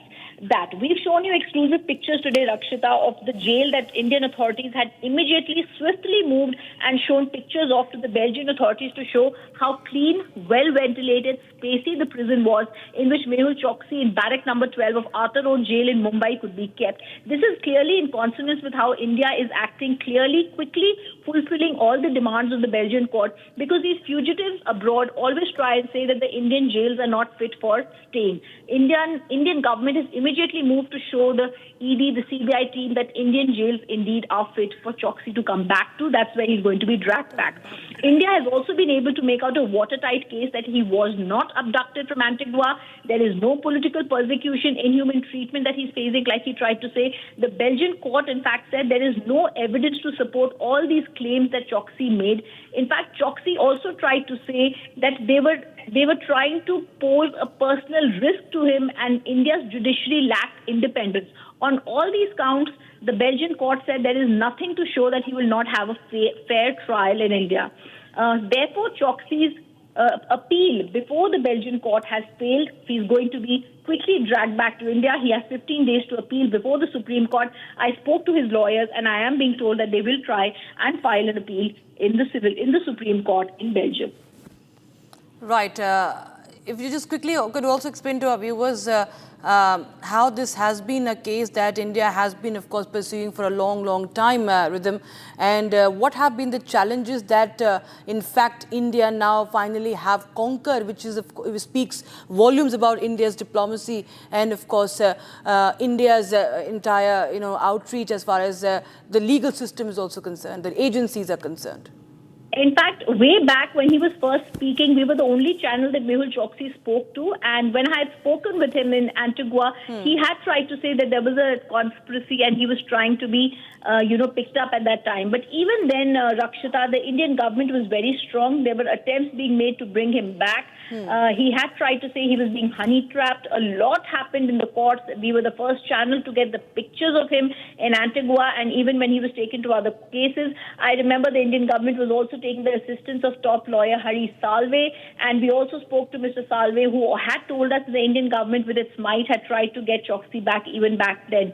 Today the case is completely different. The Indian government has with all its might tried to ensure that we have now a diplomatic understanding with Belgium. We have an extradition treaty in place that also recognizes that this fugitive diamond trader has done offences that are also going to be treated as offences under Belgian law. This becomes extremely critical. You see, when a case is being fought in the international courts, India will also have to try and see and show them that the Belgian courts are also able to understand that this is a crime in their courts. And that is why it's very critical for India to explain that to them. Even though he tried to say he was abducted in Antigua, the Belgian courts have said that there is nothing that shows, there is no documentary evidence to prove he was kidnapped in 2021 on the instructions of the Indian authorities. This decision of the Commission of Control of Files of Interpol dated 12th October 2022 is inconclusive, is what they had said. Okay. Choksi had sued the Indian government, but now he's going to be dragged back. Right, Vidhan, many thanks for joining us with those details coming in and exclusive inputs that you're bringing to us on this story that Republic TV has been closely tracking, viewers, on Mehul Choksi's extradition. Okay, now shifting focus, viewers, back to the politics now. Uttar Pradesh Chief Minister Yogi Adityanath made a statement today in Gorakhpur urging that political Islam ought to be spoken more about in terms of Indian history, as it had majorly undermined Hindu faith. He believes that such a great blow to Sanatan Dharma must not be overlooked. The report. अंग्रेजों ने इतने वर्षों तक शासन किया, British उपनिवेश की चर्चा होती है, फ्रांस के उपनिवेश की चर्चा होती है, लेकिन राजनीतिक इस्लाम की कहीं चर्चा नहीं होती, जिसने आस्था पर कुठाराघात किया। यानी ब्रिटिश उपनिवेशवाद के खिलाफ हम लड़े थे, हमारे पूर्वज लड़े थे, फ्रांस के उपनिवेशवाद के खिलाफ हमारे पूर्वज लड़े थे, लेकिन राजनीतिक इस्लाम के खिलाफ भी हमारे पूर्वजों ने लड़ाई लड़ी थी, बड़ी बड़ी लड़ाइयां लड़ी थी। छत्रपति शिवाजी महाराज को, गुरु गोविंद सिंह जी महाराज को, महाराणा प्रताप को, महाराणा सांगा को हम इसी बात के लिए स्मरण करते हैं, इसी बात को लेकर के हम उनको राष्ट्र नायक के रूप में सम्मान देते हैं। लेकिन ये राजनीतिक इस्लाम वही है जो छांगुर के रूप में डेमोग्राफी को चेंज करके राष्ट्र माता के टुकड़े टुकड़े करने की मंशा के साथ कार्य कर रहा है। We have breaking news coming in right now. Bihar Deputy Chief Minister Samrat Choudhary says Nitish has no illness. Okay, he was speaking on the concerns that have been raised around Nitish Kumar's health since Samrat Choudhary, BJP leader and Deputy Chief Minister, speaking exclusively to Republic TV, says he has dismissed the rumours surrounding Nitish Kumar's health as he was in conversation with Republic TV. We will take a listen into this exclusive interview coming in. नाम है आपका सम्राट चौधरी और अभी की जो राजनीतिक परिस्थिति है सम्राट जी, नीतीश जी अस्वस्थ हैं। क्या आपको लगता है कि आने वाले दिनों में बिहार के सम्राट आप बन पाएंगे? पहले तो मैं एक चीज बड़ा स्पष्ट करता हूं, नीतीश जी लगातार बिहार के लिए काम कर रहे हैं और बिहार में पॉलिटिकल दृष्टि से भी आप देख रहे होंगे लगातार सबसे ज्यादा अभी सभा वही कर रहे हैं, उनके कार्यक्रम सबसे पहले शुरू हुए और जनता के बीच में नीतीश कुमार एक यकीन शब्द है, मोदी और नीतीश कुमार गारंटी शब्द है। बिहार की जनता में ये विश्वास है कि ये व्यक्ति बोलते नहीं है, काम करते हैं और डिलीवर करते हैं। और नीतीश जी को जब भी आपने देखा होगा कि कभी किसी ने चैलेंज किया हो तब वो जनता के बीच में जाकर डिलीवर करने का प्रयास करते हैं। और इस बार भी लोगों ने कहा कि अस्वस्थ हैं, ये हैं, वो हैं। नीतीश कुमार जी जनता के बीच में गए, प्रगति यात्रा किया, सभी जिले में गए, अब विधानसभा में जा रहे हैं, विधानसभा जिला के सम्मेलन में गए। आज भी नीतीश कुमार जी 4 सभा कर रहे हैं। इसलिए नीतीश कुमार जी पर जो प्रश्न उठा रहे लोग, ये हमको नहीं लगता है कि कहीं से उचित है। नीतीश कुमार जी डिलीवर और विकास का नाम है। मैं इस बात से सहमत हूं आपके कि नीतीश जी ने बिहार के लिए बहुत किया है, लेकिन हाल फिलहाल में उनकी अजीबोगरीब हरकतें आती हैं जो कि काफी पीड़ादायक है। हम लोग भी नीतीश जी को 20-25 साल से कवर कर रहे हैं और उनको देखा है कितने संजीदा व्यक्ति हैं, लेकिन जो तस्वीरें आती हैं वो काफी दुखदायी हैं, पीड़ादायक हैं। और आप ही लोग, भारतीय जनता पार्टी के नेता लोग, विजय सिन्हा का एक वाकया याद आता है, स्टेटमेंट मुझे विधानसभा में उन्होंने दिया था ऑन रिकॉर्ड कि ये मेंटल मुख्यमंत्री है, मतलब पागल है।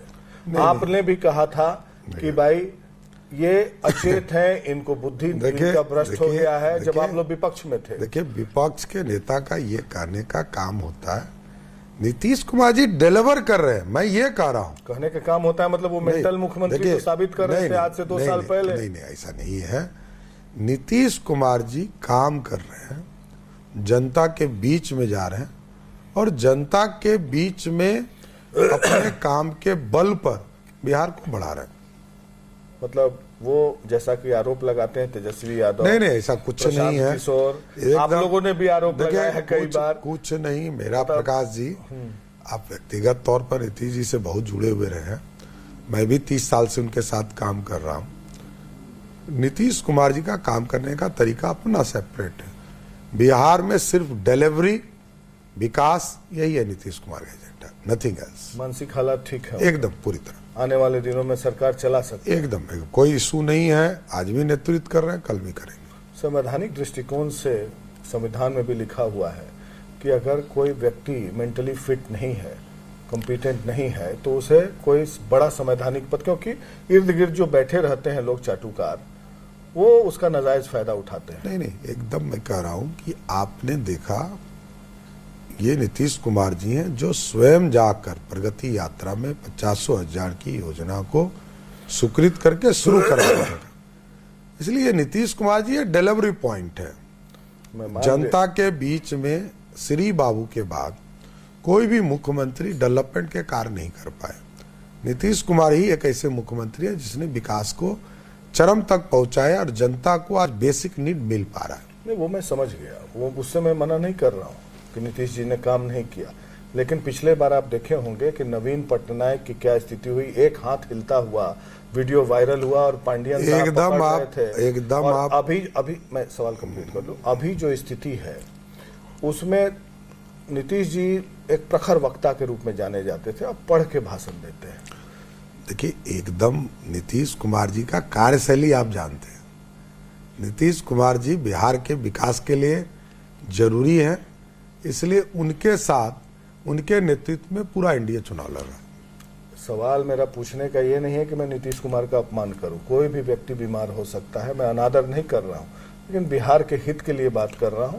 क्यों नहीं सम्राट चौधरी बन सकते हैं जब फिजिकली फिट है तो? देखिए, पूरी तरह मैंने कहा कि नीतीश जी काम कर रहे हैं, नहीं करेंगे तो जरूर सोचा जाएगा।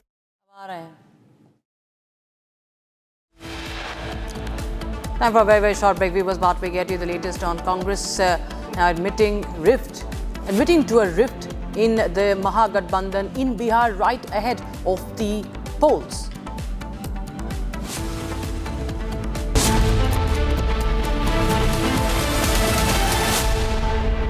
Amity has been ranked India's #1 not-for-profit private university for 11th year, with top 10 ranked institutions in management, engineering, biotech, law, masscom, telecom, hospitality, fashion and more. Yet another top ranking for Amity University. Pure सूजी pasta उबालो मिलाओ और खाओ 8 minute में तैयार। क्या taste है सबका राजा hardcore masala. Bliss weaves the magic of warmth into a cold day. Experience bliss in all its forms with Hindware. Hindware, designed for bliss. MDH की हल्दी मिर्ची धनिया करे कमाल, ये रंग दे ये खुशबू दे ये तीखा ये कम पड़े, क्या निराला MDH masala.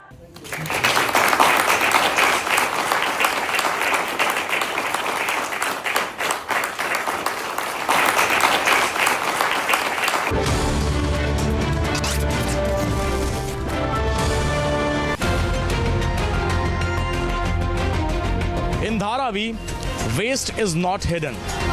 It lines the streets, clogs the drains, and surrounds daily life. Every corner here tells you a story about a community struggling with pollution, garbage, and poor sanitation. During the monsoon, rainwater mixes with sewage. Drains overflow, flooding the lanes where families live and work. The biggest worry for the parents out here is different kind of diseases. Cholera, malaria, typhoid. They are not just statistics here, but they have become a regular part of the community. मेरा नाम मरेपा है, मरेपा कुंची कुरवे।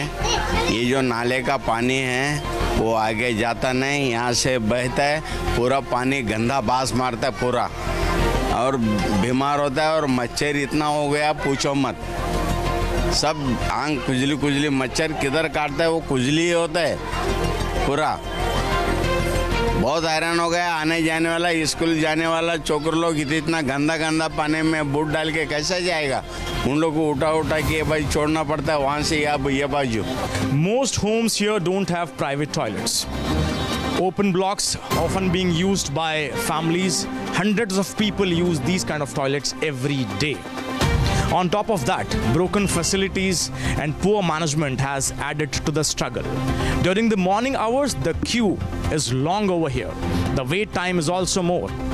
During night hours, people often avoid going to the loo alone because of safety concerns. Pollution is not just in the drains, it's in the air too.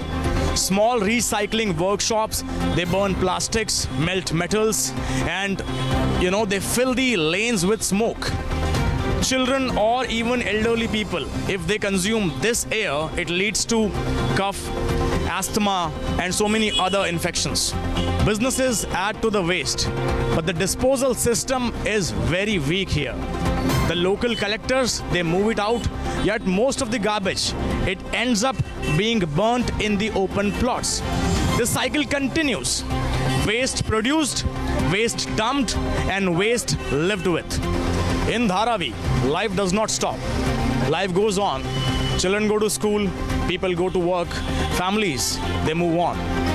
But behind this resilience lies a strong battle against pollution, waste, and poor sanitation. This struggle tells you a story about dignity, health, and also the future of its people.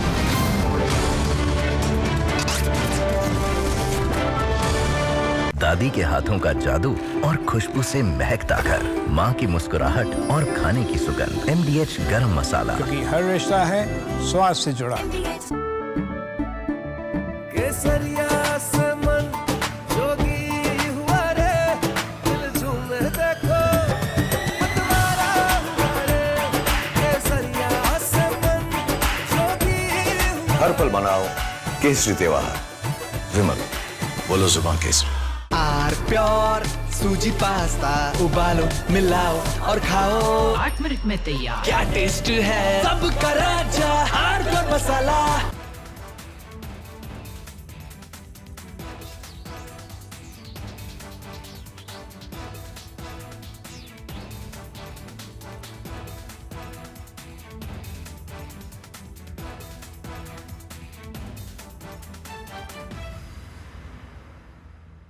Pakistan desires normalization with India based on principles of peaceful coexistence, sovereign equality, but security, we do what we have to do. On your screens, viewers, Benjamin Netanyahu now holding a meeting with the Vice President of the United States, J.D. Vance. Live visuals coming in right now on your screens. This is happening at a reception ceremony at the Prime Minister's office in Jerusalem. Is in our interest, and equally, as you just heard the Vice President say again, a strong Israel serves America's interest in stabilizing this very unstable region, and you can't stabilize it without a strong Israel. So we make the decisions for the security of Israel, but we make common decisions for the region, which I think can serve us both. And that's what we discussed today. We discussed this idea of the day after. Remember, everybody said you don't have a day after, you don't have a day after. We're just creating an unbelievable day after with a completely new vision of how to have the civil government, how to have the security there, who could provide that security there, again with Israel taking care of overall security always. And we discussed that, and I think we have some very, very good ideas how to proceed. It's not going to be easy, but I think it's possible. Yeah, I mean, we're really creating a peace plan and an infrastructure here where nothing existed even a week and a day ago. That's going to require a lot of work. It requires a lot of ingenuity. But again, I just, having seen what's already been built in just the past 7 days, I think that we're on an incredible pathway here to do something that has never been done. And I think it, you know, you've heard Steve Witkoff say this, you've heard the President, I believe, say this, that if we do this the right way, it could create a model, I think, that could lead to other peace agreements all over the world, because it shows what's possible when you're willing to think outside the box and actually put some elbow grease to get it done. Okay, thank you very much. Thank you. We're done. Thank you very much. Thank you. Thank you very much. Thank you, guys. Thank you. Thank you very much. I'm not sure that I'm not. Thank you.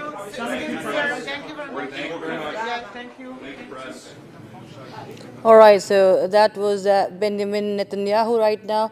He was speaking along with the J.D. Vance right now in the meeting, the reception ceremony in Jerusalem. And of course, the Gaza peace will also be on the agenda as far as this meeting is concerned. My colleague Chandrakala joins us live on the broadcast for more. Chandrakala, tell us more. What do we expect in this reception ceremony? Of course, this is a reception ceremony as it's being called, but what is really in store when these two leaders meet? Well, a very, very important meeting after the Gaza ceasefire summit that took place in Egypt, of course, being called by U.S. President. Of course, this particular meeting where the U.S. Vice President will be meeting Israeli Prime Minister Benjamin Netanyahu at a reception ceremony at the Prime Minister's office in Jerusalem. Well, this meeting comes just after, of course, the U.S. brokered Gaza peace plan. All right, we have some breaking news coming in. Viewers, on the Asia Cup Trophy controversy, BCCI and PCB are now headed for a big showdown in next month's ICC meeting over the trophy. It has not been handed over to India yet. By the way, viewers, the BCCI and the Pakistan Cricket Board are headed for this big clash at the meeting And Mohsin Naqvi, who's the Interior Minister of Pakistan, the PCB chairperson, the ACC chairperson, is not budging. He has dug in his heels. He is not budging from his stance of personally handing over the Asia Cup trophy to India in his capacity as the head of the Asian Cricket Council. In the reply sent to the BCCI and other ACC member nations, Naqvi has insisted that he is willing to organize a ceremony on November 10th in Dubai, where a representative of the BCCI and any available Indian team player can take the trophy from him. So I'll just quote what he said. Just to quote what he has said. The ACC trophy rightly belongs to the Indian cricket team and is being held in trust till such time that a BCCI office holder, along with any available participating player, can collect the same from the ACC president. That's what he has written in his reply. My colleague Himanshu joins us live on the broadcast. Himanshu, well, this is, of course, he's trying to manipulate.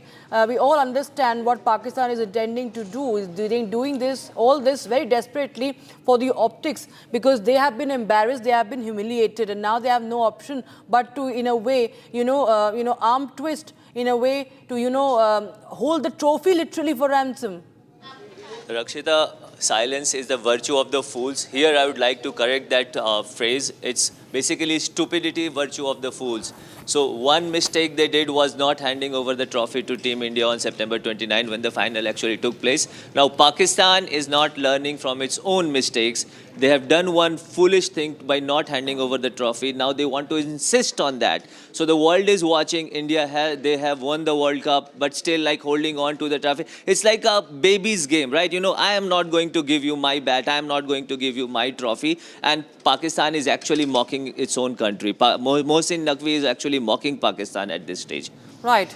Absolutely. But, there have been a lot of, if we talk about what has happened in the past 24 hours, India has, of course, taken on PCB regarding the same and said that we won the trophy back.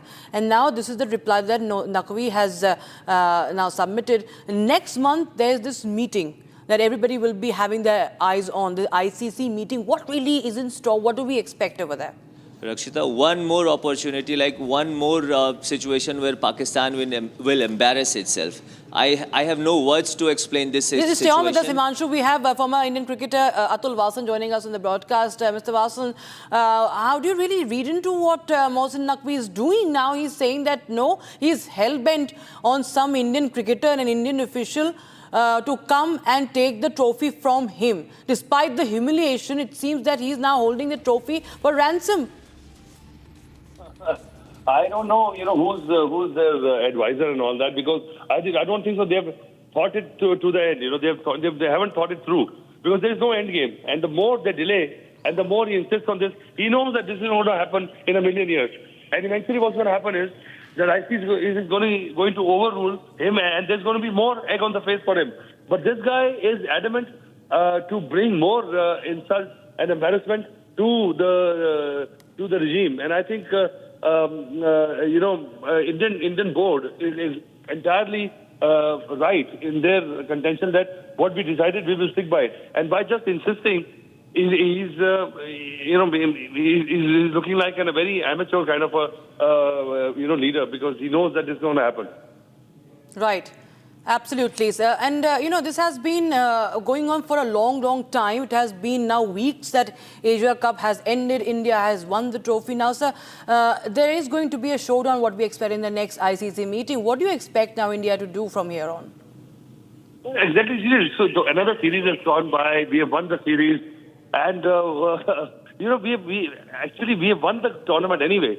So just by holding on to the trophy, what kind of point he's trying to prove? There's going to be next meeting. I think Indian board is following the protocol and the propriety that we should pursue with ICC till it ends. But this guy is heading the ACC. But ACC will be overruled by ICC. We all know that. But then so the point is that he also knows that eventually he'll have to relent. But why is he prolonging this? There was a time where he could have left this topic with a higher moral ground respect, but he's forgone that chances. Right. Thank you so much, Mr. Atul Vasan, for joining us with your thoughts on this development. We were now shifting focus to some more breaking news coming in. The Congress national spokesperson, Shama Mohammed, has accused the head coach of Team India, Gautam Gambhir, of religious bias, criticizing the non-selection of Sarfaraz Khan for the senior national team. And the selection committee's decision now, viewers, to omit Sarfaraz from the India A squad on Tuesday reignited the debate over the alleged unfair treatment of one of India's domestic cricket's most consistent performers, with many questioning whether the prolific Mumbai batter has now will be considered ever for the second string side. Now, Mohammed took to social media and questioned if Sarfaraz was not being selected because of his surname. The Congress leader's comments now come after Sarfaraz was not picked up for the India squad, viewers. So we see now she has earlier taken on Rohit Sharma also, if you remember, viewers. And that was a massive controversy. And now she is now questioning, sitting in the armchair, they're questioning what the selectors are doing, what the coaches are doing, with nothing to do with the game. He's now being questioned. She said that Sarfaraz not selected because of his surname. She questions Gautam Gambhir. And she's insinuating that Gambhir dropped Sarfaraz due to his surname. She had earlier fat-shamed Rohit Sharma, remember.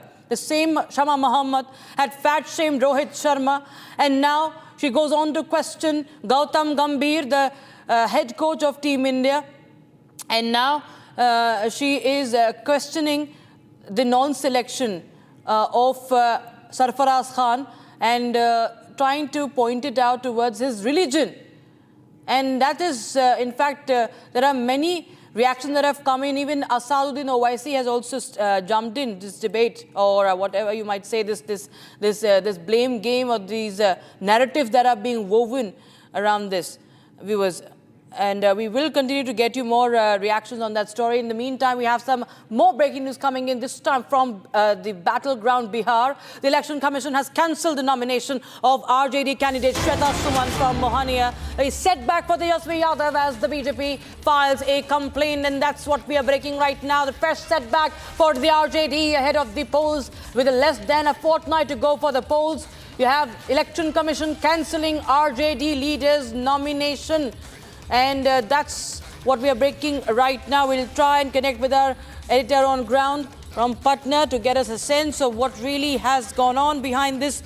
But this is the big breaking news we have right now. RJD nomination candidature has been cancelled.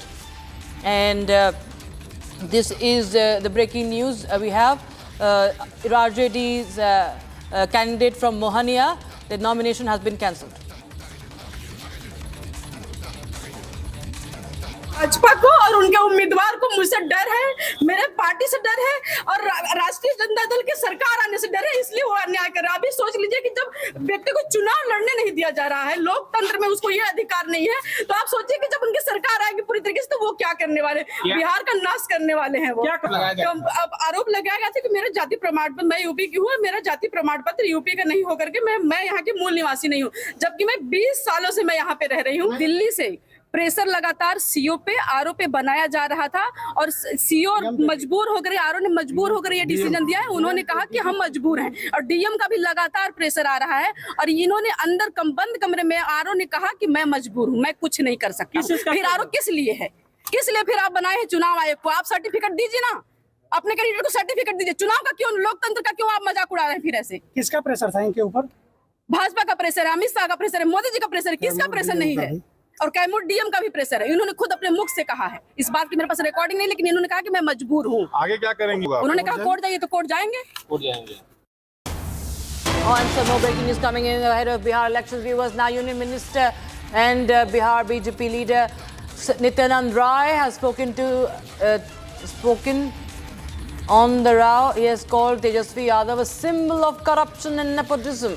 Sharpening his attack, Nityanand Rai says, and I quote, the whole family of Tejasvi believes in nepotism, anarchy and corruption. Even family members of Tejasvi who are poor were given jobs in exchange of land.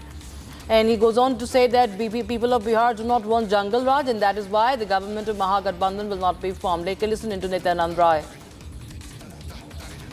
जनता का मन बना चुकी है। इस बार double engine की सरकार से तम आ गई है क्योंकि बिहार में अपराध और भ्रष्टाचार बढ़ गया है। देखिए, बिहार 20 वर्षों में विकास के रास्ते पे तेजी से बढ़ा है। भ्रष्टाचार के प्रतीक, परिवारवाद के प्रतीक तेजस्वी जी हैं। तेजस्वी का पूरा कुनबा, पूरा परिवार और पूरा आरजेडी भ्रष्टाचार और आतंक, उन्माद में, परिवारवाद में विश्वास करता है। लोगों ने देखा है कि 20 वर्ष पहले इस बिहार में सड़कें नहीं थी, बिजली नहीं थी, पानी नहीं था, शिक्षा की कोई व्यवस्था नहीं थी, विकास नाम का कोई चीज नहीं था और खाली घोटाला ही घोटाला था, भ्रष्टाचार भ्रष्टाचार घोटाला था। अभी रेलवे वाले में गरीब, वहां तक कि तेजस्वी के परिवार में भी कोई गरीब है, उससे भी बिना जमीन लिए हुए नौकरी नहीं दिया।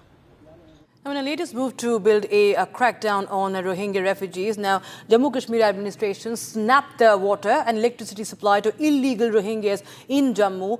The electricity supply, water supply has been cut from the Channi Rama area of Jammu from the Rohingyas colony. Viewers, here's more on that. In a latest crackdown on Rohingyas in Jammu, water and electricity supplies have been cut off after an order by the Tehsildar. The Tehsildar wrote to Executive Engineer of Water and Electricity Wing to cut supplies immediately at the Rohingya colony. The departments have submitted action taken report to the Jammu and Kashmir administration after snapping water and electricity supply in the areas. Acting tough against illegal Rohingyas living in Jammu, the administration has issued order asking the authorities to cut the water and electricity supplies that are being given to these Rohingyas living in Jammu. And right now we are reporting from the Channi Rama area where the water and electricity supply has been snapped after the administrative order that has been issued. Now they do not have water and their electricity supply has also been snapped. This is the order copy that I have with me. The order copy that states that the disconnecting the electricity and water supply connection of the illegal Rohingyas settled near Nidish Enclave, Channi Rama. I'll request Sarjeevan to come to this order. This order has been issued by the office of Tehsildar Bahu and it is addressed to the XCN of the PDD department, that is the Power Development Department, and the PHA department, that is Public Health Engineering Department, that deals with the water wing. And if you go to the last paragraph of this letter, it reads that in this connection you are hereby requested to disconnect the electricity and water supply connection in said illegally occupied plots by a group of Rohingyas adjoining Nidish Enclave, Channi Rama, Jammu, with intimation to this office with regards to the action taken. And this has been signed and stamped by the Tehsildar. पहला तो 1 साल तक ऐसे ही फेरी में रहने के लिए बोला था, फिर बाद में बोला था 2000 रुपये देना पड़ेगा महीने का। जी। अभी आप देते हैं? हाँ, देते हैं। अब बिजली पानी सब बंद है? अभी बंद है बिजली बंद। तो अब बिजली के बिना गुजारा कैसे? ऐसे गुजर रहा, अभी कोई जगह भी नहीं मिल रहा हमारे लिए। तो यहाँ से खाली करने को बोला? जी। Meanwhile, Vikram Randhawa, BJP MLA, who got the order issued to snap water and electricity supply of illegally settled Rohingyas, spoke to Republic, emphasizing a need to start campaign against the illegal occupants. देखिए, ये पूरे जम्मू कश्मीर ही नहीं, पूरे देश के लिए नासूर बन चुके हैं बांग्लादेशी रोहिंग्यास, चाहे बर्मीज इनको कह लीजिए, चाहे कुछ भी कहिए। मेरा लोगों को ऐसा लगता है कि पूरे देश के अंदर एक मुहिम छेड़नी पड़ेगी। इनका यहाँ से निकलना, देश से निकलना बहुत ज़रूरी हो चुका है। The government has issued instructions for the identification and repatriation of the thousands of Rohingyas refugees scattered across various settlements in the region. US President Donald Trump said that Washington would continue with their plans to impose a 155% tariff on Chinese goods imported into the United States beginning the 1st of November, despite expressing his desire to maintain amicable ties with Beijing. Here's more. As of November 1st, China will have about 155% tariff put on it. And I don't think it's sustainable for them, so I want to be nice to China. But China's been very rough with us over the years because we had presidents that weren't smart from a business standpoint. Some were good politicians, some weren't even good politicians, but they allowed China to take advantage of us, and every other country to take advantage of us. If you see, I made a deal with the European Union, I made a deal with Japan, with South Korea, I made a lot of these deals that are great deals, and I was able to do it. It's really national security. I was able to do it because of tariffs. And we're getting hundreds of billions, even trillions of dollars paid into the United States. We're a very rich country again. We'll start paying off debt. We'll do a lot of things. We'll probably make a distribution out of some of the tariff money. I think we're going to make a distribution over the next fairly short period of time to the people because we took in so much money from the tariffs. Just European Union, $650 billion. Japan, $550 billion. South Korea, $350 billion. That's even a lot of money for you guys, right? That's not bad, right? But no, we're taking in a lot of money, and it keeps people like this here because that's why they're coming in. I mean, you wouldn't be, I mean, I'm not going to speak for you, but generally they won't be coming in if we're off the tariffs. They come in here and they don't have to pay any tariff. If they do it outside, they pay a lot of money, a lot of tariffs. The money comes to us. And in order not to pay the tariff, they come and they build here. That's why we have more plants under construction than we've ever had in the history of our country. And you wouldn't think it's complicated, but you would have thought somebody would have done this a long time ago, sitting in this beautiful seat behind what's called the Resolute desk. You know that, right?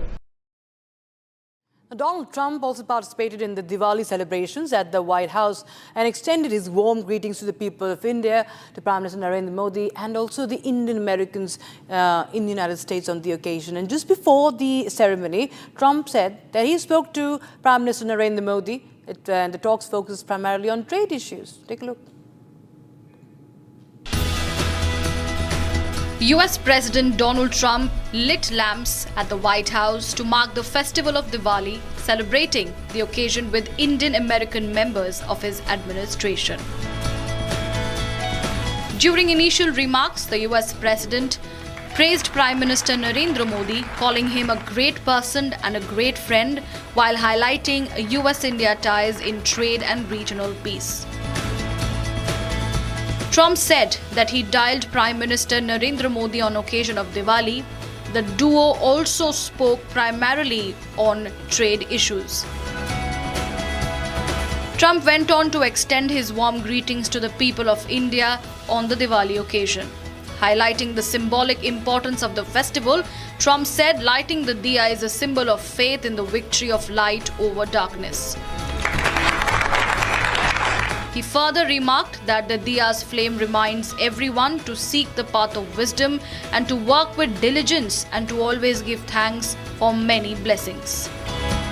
In a few moments, we'll light the diya as a symbol of faith in the victory of light over darkness. It's a beautiful term, light over darkness. That's what it's all about.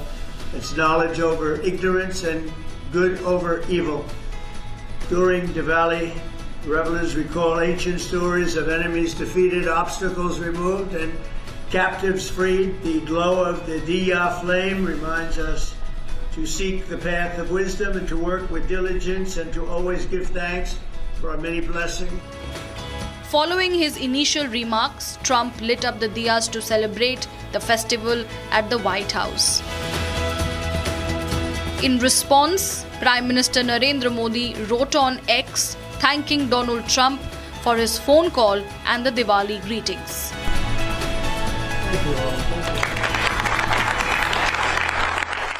Now, President Draupadi Murmu visited Sabrimala Temple in Patnamthitta today, and President Murmu is now the first woman head of state to visit the Lord Ayyappa shrine at Sabrimala for offering prayers, and she is also the second president to visit the shrine, as before her it was former President V.V. Giri who had visited Sabrimala in the 1970s and had travelled to this shrine in Anatolia. Now, the president reached Pamba in a special convoy at around 11 a.m. Washed her feet in the Pampa River, then offered prayers at the nearby temples, including the Lord Ganpati shrine. Here are the visuals from President Draupadi Murmu's visit to Sabrimala.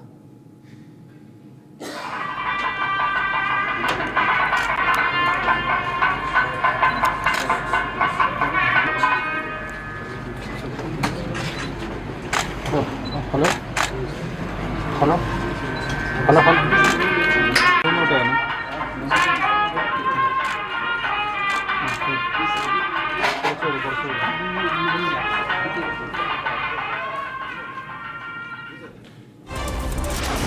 1 Minute, brought to you by Canara Bank. Together we can. The air quality index was recorded very poor category in Delhi this morning as per the Central Pollution Control Board, engulfed in the thick smoke as air quality fails to improve. Some areas of the national capital such as Ashok Vihar and Bhavana recorded worst AQI today. Drunk driver rammed into labourers residing on the footpath near Avadhoot crossroads while driving recklessly in Vadodara of Gujarat. The 4-year-old child died on the spot when the wheels of the car rolled over him. 4 others were injured. 2 bottles of foreign liquor were also found in the car. The driver has been arrested. The doors of Gangotri Dham were closed today and those of Yamunotri Dham will be closed tomorrow. The doors of Kedarnath Dham close on the 23rd of October, after which the Char Dham Yatra will formally conclude. This year, the Char Dham Yatra witnessed an unprecedented influx of devotees.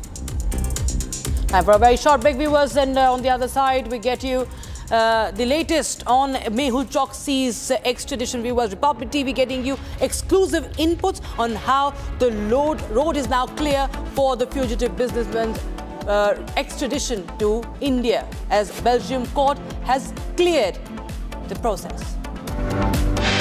And the Republic gets the first and exclusive pictures of Arthur Road jail barrack shared by India to Belgium. This is where Mehul Choksi will be lodged after the extradition. We'll get you more on that. Stay tuned, don't go anywhere.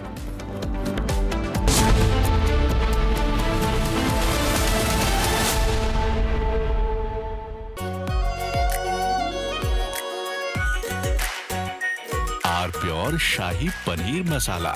Delicious, healthy, every day.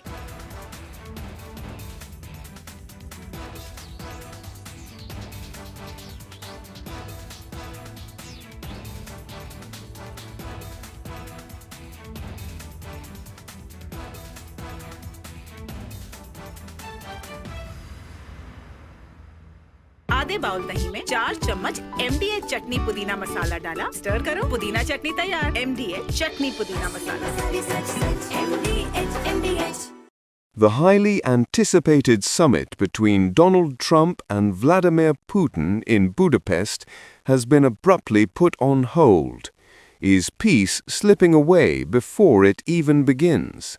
No, I don't want to have a wasted meeting. I don't want to have a waste of time, so I'll see what happens. But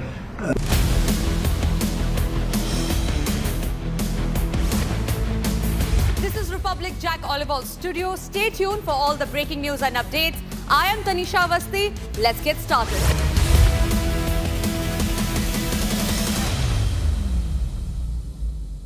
Amity has been ranked India's #1 not-for-profit private university for 11th year, with top 10 ranked institutions in management, engineering, biotech, law, masscom, telecom, hospitality, fashion and more.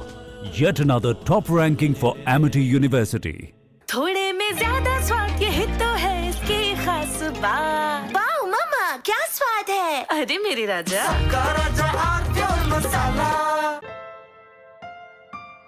Bliss weaves the magic of warmth into a cold day. Experience bliss in all its forms with Hindwear. Hindwear, designed for bliss. अब छोलिया हो या लोबिया, सफेद चने या काले चने, सब कुछ मजेदार बने।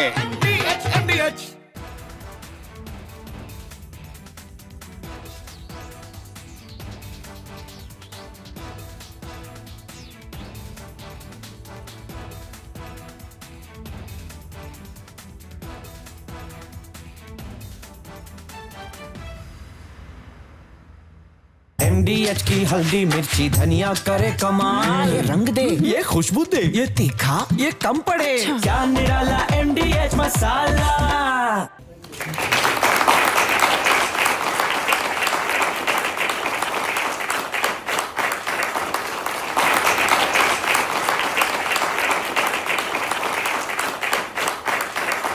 Americans, let me also extend our warmest wishes to the people of India.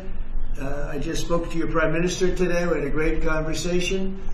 We talk about trade, we talk about a lot of things, but mostly the world of trade. He's very interested in that. Although we did talk a little while ago about let's have no wars with Pakistan. And I think the fact that trade was involved, I was able to... From Asia's largest news headquarters,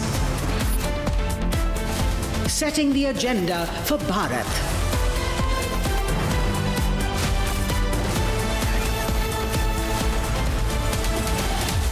You're watching Republic.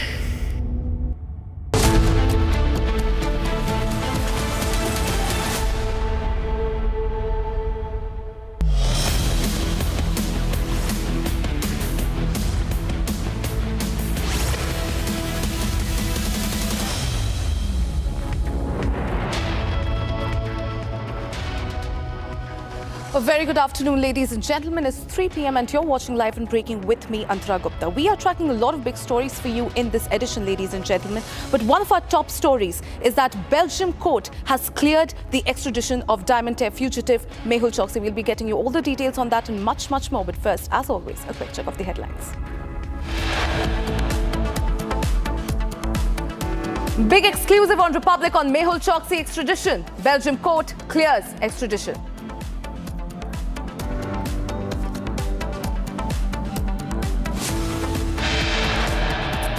Republic gets the first and exclusive pictures of Arthur Road jail barrack shared by India to Belgium.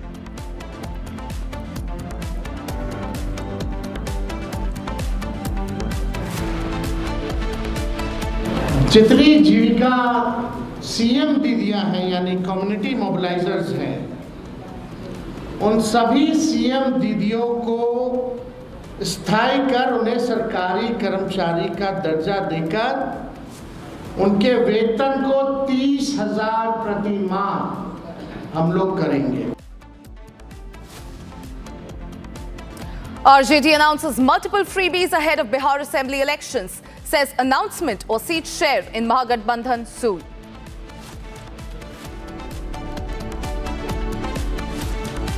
पूरे प्रदेश में महागठबंधन में झगड़े हो गए हैं, कोई झगड़ा नहीं है, सब मिलके ही कैंपेन करेंगे, सब मिलके ही काम करेंगे और जीत के आएंगे, ये माहौल बना।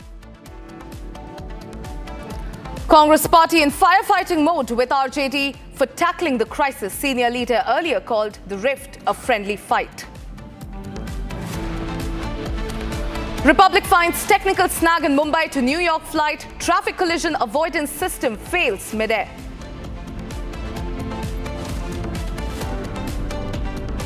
Helicopter carrying President Draupadi Murmu gets stuck on helipad during Sabrimala visit. Security personnel attempt manual push.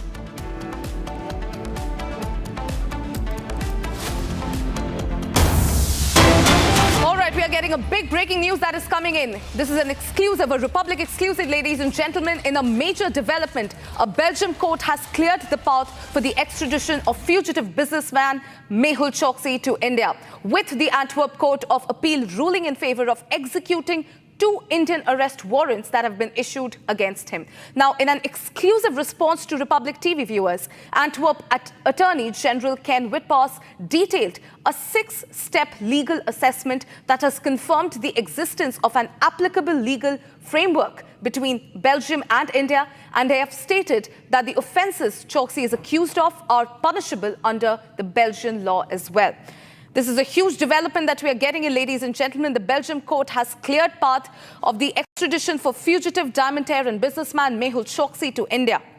This is a key development, ladies and gentlemen. In fact, Republic Media Network has also accessed exclusive photographs of the Barrack number 12 jail at Mumbai's Arthur Road jail, the facility where the fugitive diamond businessman will be kept once he returns to India. This is a huge development, ladies and gentlemen.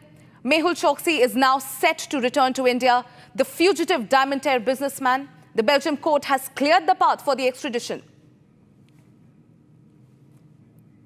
All right, let's cut straight across to senior editor Shravan Sen, who's joining me live in this edition. Shravan, this is a major development coming in. Belgium court has cleared the path of the extradition for the fugitive diamantaire Mehul Choksi. Tell us the significance of this. Well, in fact, Antara, what I'm holding right now is the copy of the order that has been passed in Antwerp. And this basically clarifies at least 4 major issues. Now, what you see right now, this is the first page of the court order, where it makes it very clear that the offences that were allegedly committed by Mehul Choksi is punishable under the Belgian law. Point number 1, and I'm quoting from the court order, they say that it cannot be considered political, military or non-extraditable tax offence, and there are no grounds to believe that the request of extradition was made with the intention of prosecuting or punishing a person on the grounds of race, religion.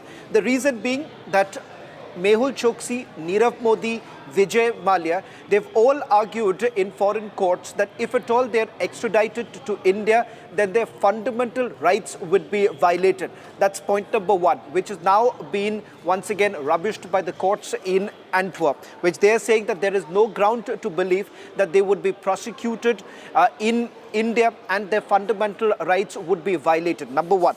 Number 2, remember there have been multiple documents that have been presented before the Antwerp court by Mehul Choksi's legal counsel, and they have essentially produced evidence under their eyes where they say that every person who has been extradited to India has been persecuted. In fact, they have given examples of Indian citizens who have been extradited from countries like London, and once they were brought to India, they were basically persecuted. Now here, this is what the court order says. 1 out of 1 comparison of the situation of the persons whose documents are produced with the file of the person concerned, which is currently before us, is not acceptable. Documents are being handed over from Indian citizens linked to Sikh activism, from detention conditions in Bihar prisons. All of it has now been not considered in this particular application. Third point that they are saying that there is the documentation provided concerned is not sufficient to establish in concrete terms that the person concerned personally runs a real, present and serious risk of being subjected to flagrant denial of justice or to torture or inhuman, degrading treatment in the requesting state, which essentially means that the argument that has been made by the Indian investigative agencies before the Antwerp court has now been accepted, which means that the courts have been convinced that the conditions in the prison is conducive in nature. That's point number 3. And the last point that I would like to make here is with regards to the evidence that was produced before the court by Mehul Choksi, where he indicated that he was kidnapped in Antigua at the behest of Indian authorities. To which also, remember, this is what the court in Antwerp had to say, that the person concerned hasn't provided factual account which contained in the extradition request. The person concerned is suspected of having participated in a very large-scale fraud against the National Bank of India. The fact that an investigation into facts of such magnitude can count on press interest is not an abnormal fact and does not indicate that the person concerned will not be subject to a fair trial. Now, this is also another point that has been made. At least 5 big takeaways from the order that has been passed in Antwerp. Net, what does this mean? This means that the Antwerp court is convinced that there is a crime that has been committed in India, and it also faces the same punishment under the Belgian law, which makes it very clear that this is a clear-cut case of extradition, and that is exactly what is now being followed by the courts in Belgium. Does Mehul Choksi really have an option at this point in time? Yes, the option is that he could appeal before a higher court. But having said that, remember the courts have said that he's not a Belgian citizen to begin with. He is a foreign national, and the counts under which he has been charged still remains valid. Well, certainly, Shravan, you spoke about the kidnapping theory that he peddled for a very, very long time, that Choksi peddled for a very long time in order to avoid extradition. Talk to us more about that kidnapping theory, and we are getting to know that the court has now said that the theory is completely unsubstantiated and that there is no factual backing to it whatsoever. Have essentially produced documents. Now, this document, it turns out to be just press articles. In fact, he says that he was kidnapped from Antigua, and the fact that Indian authorities wanted to bring him back through Dominica. In fact, this is a charge that has now been ridiculed in the court of law. In fact, the Belgian authorities say that there is no evidence to the effect that he was basically kidnapped at the behest of Indian authorities. He also goes on to indicate that this was there was a conspiracy that was hatched by the Indian authorities, and it was Indian agents who had carried out the kidnapping from Antigua. He was taken to Dominica. Remember, that was a fairly long-drawn process that actually took place, and the fact that India since then has been fighting this entire extradition process. The fact that when India was basically told by the Interpol authorities that he had crossed over and he was in Belgium and he was seeking certain medical treatment, that is when the Indian investigative agencies made the final push. So much so that there was an extradition request once again forwarded before the Belgian authorities, and we are given to understand based on the request that was made by India, he was placed under arrest. As we speak, Mehul Choksi is still behind bars. So is the case of Nirav Modi too. Remember, he too has basically made an allegation that if at all he is extradited to India, his fundamental rights would be violated. The prison conditions are not conducive in nature, and that is the reason why he should not be extradited to India. Having said that, remember, India has also produced evidence with regards to the fact that if at all they are extradited, they would be lodged in barrack number 12 of Arthur Road Jail in Mumbai. In fact, India has produced evidence of the fact that these jail conditions are absolutely as per international rights, and that is the reason why India over the last few months, during the course of this entire trial, the extradition proceedings, they've also submitted documentary evidence in the nature of photographs, which we have also accessed. These are pictures of barrack number 12, which has about 2 prison cells, and the fact that there are specific sanitary facilities that are going to be provided if at all they are extradited. Another big assurance that has been given by India to the authorities abroad is the fact that once they are brought back to India, they would not be questioned any further by the investigative agencies. There would be a judicial trial that is going to take place. Well, certainly, Shravan, it seems like after years of dodging the law, Mehul Choksi finally has nowhere to run. Thank you for getting us those updates. Now, staying with the same story, ladies and gentlemen, take a look at this report that has been filed from Arthur Road Jail by my colleague Satya Prakash. PNB घोटाले के मुख्य आरोपी मेहुल चौकसी को Belgium से प्रत्यार्पण करके भारत जब लाया जाएगा तो इसी आर्थर रोड जेल में रखा जाएगा। आर्थर रोड जेल के बैरक नंबर 12 में मेहुल चौकसी का नया ठिकाना होगा, जो कि 12 नंबर जो बैरक है काफ़ी सेफ और सुरक्षित है, और जो अंतर्राष्ट्रीय मानक है उसके हिसाब से बैरक नंबर 12 बनाया गया है। जेल प्रशासन ने पूरी तैयारी कर लिया है यहाँ पर बैरक नंबर 12 में रखने के लिए, और जब भारत आएगा तो इसी मुंबई के आर्थर रोड जेल में बैरक नंबर 12 में मेहुल चौकसी रहेगा। All right, also joining me live is my colleague Shambhavi. Shambhavi, this is a huge development that is coming in. Mehul Choksi, the diamond heir, the fugitive diamond heir, it looks like he has nowhere to run. The Belgium court has in fact clears his extradition as well. And tell us more about what lies ahead for this fugitive businessman. Shambhavi.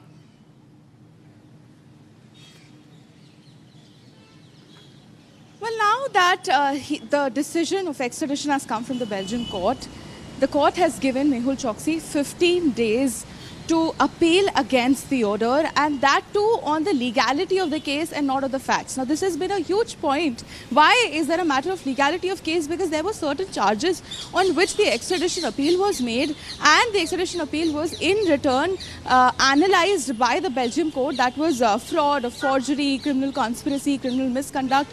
These were some of the sections under which, or these were some of the charges under which the appeal was made, and these were the same sections or the same charges which were considered by the Belgium court when they were analysing the legality of the extradition. So when this was considered, and even the 6 points which has been shared exclusively with Republic, the 6 assessment points which were considered by the Belgium court to make sure that the entire extradition order is legal, it had two main two main charges which were also the basis of the arrest warrants which were made in 2018 and 2021. That was a forgery and criminal conspiracy.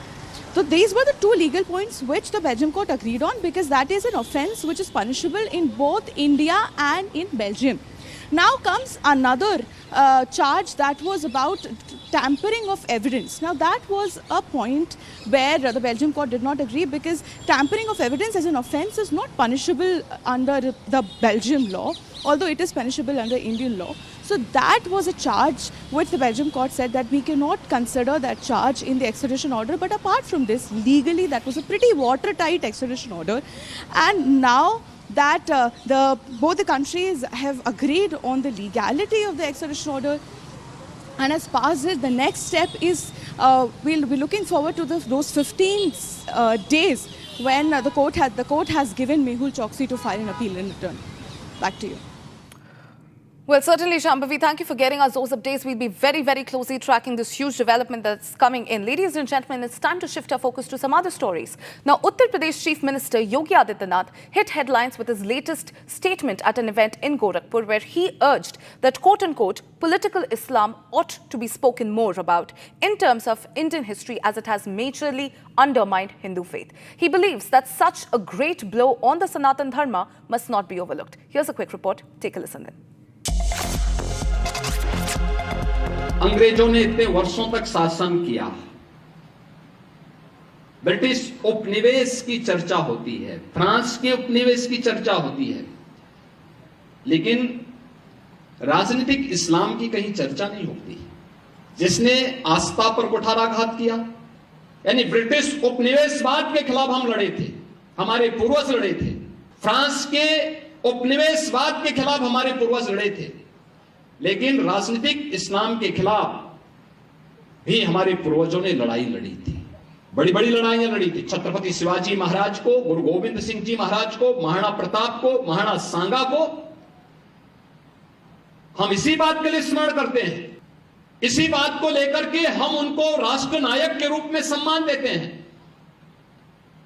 लेकिन ये राजनीतिक इस्लाम वही है जो छांगुर के रूप में demography को चेंज करके राष्ट्र माता के टुकड़े टुकड़े करने की मंशा के साथ कार्य कर रहा है।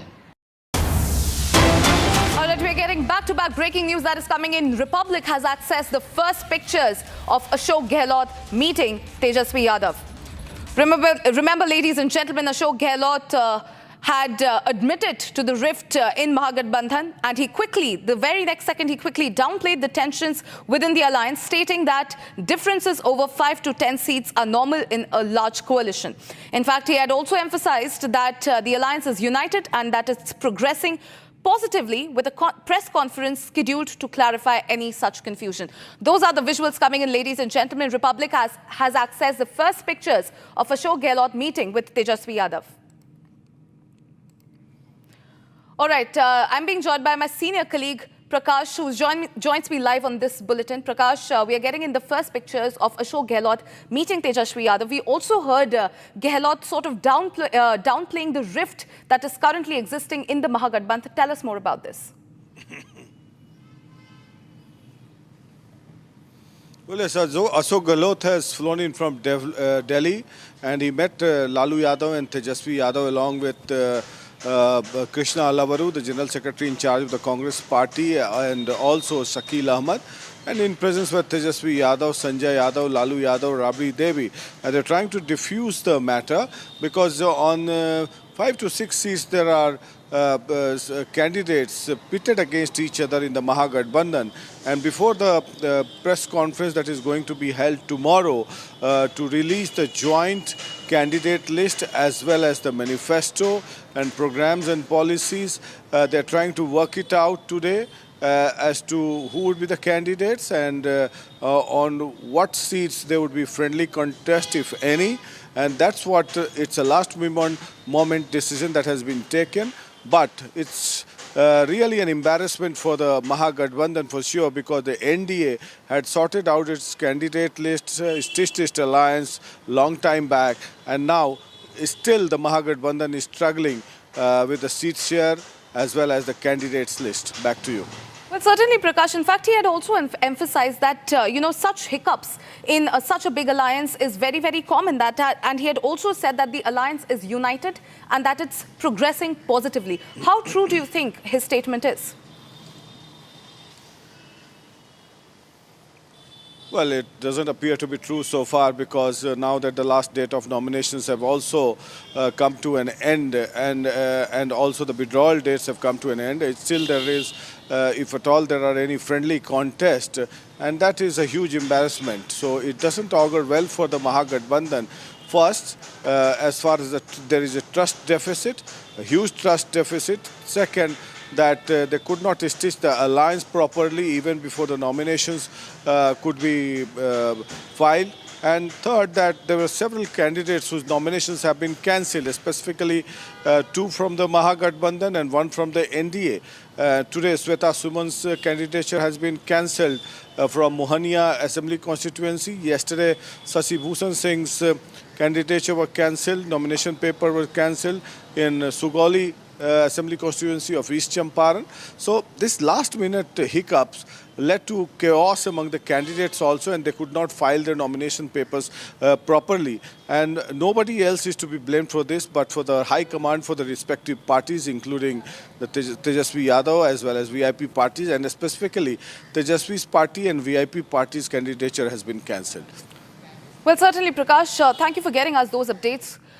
Ladies and gentlemen, Congress leader and former Rajasthan Chief Minister Ashok Gehlot, speaking on the Mahagathbandhan alliance, stated that while there may be friendly contests on some seats, the alliance remains united and that it's progressing positively. He assured that a press conference will be held soon to clarify all such existing confusion. Listen in to what he had to say. जितनी बातें कही गई है ना, वैसी स्थिति नहीं है. थोड़ी सीटों पर जरूर फ्रेंडली फाइट हो सकती है, बाकी कोई नहीं है. बिल्कुल हमने पूरी स्टडी कर ली है.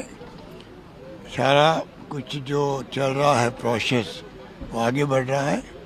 जल्दी वहाँ पे ऑल पार्टी गठबंधन वाले बैठेंगे, प्रेस कॉन्फ्रेंस करेंगे और स्थिति स्पष्ट कर देंगे.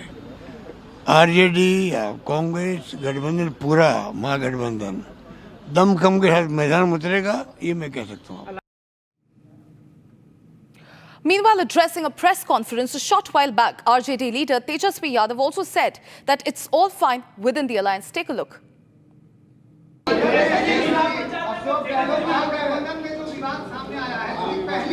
कोई विवाद नहीं है. कल बात करेंगे. कल आप लोगों को सबका जवाब मिलेगा. बहुत बहुत धन्यवाद.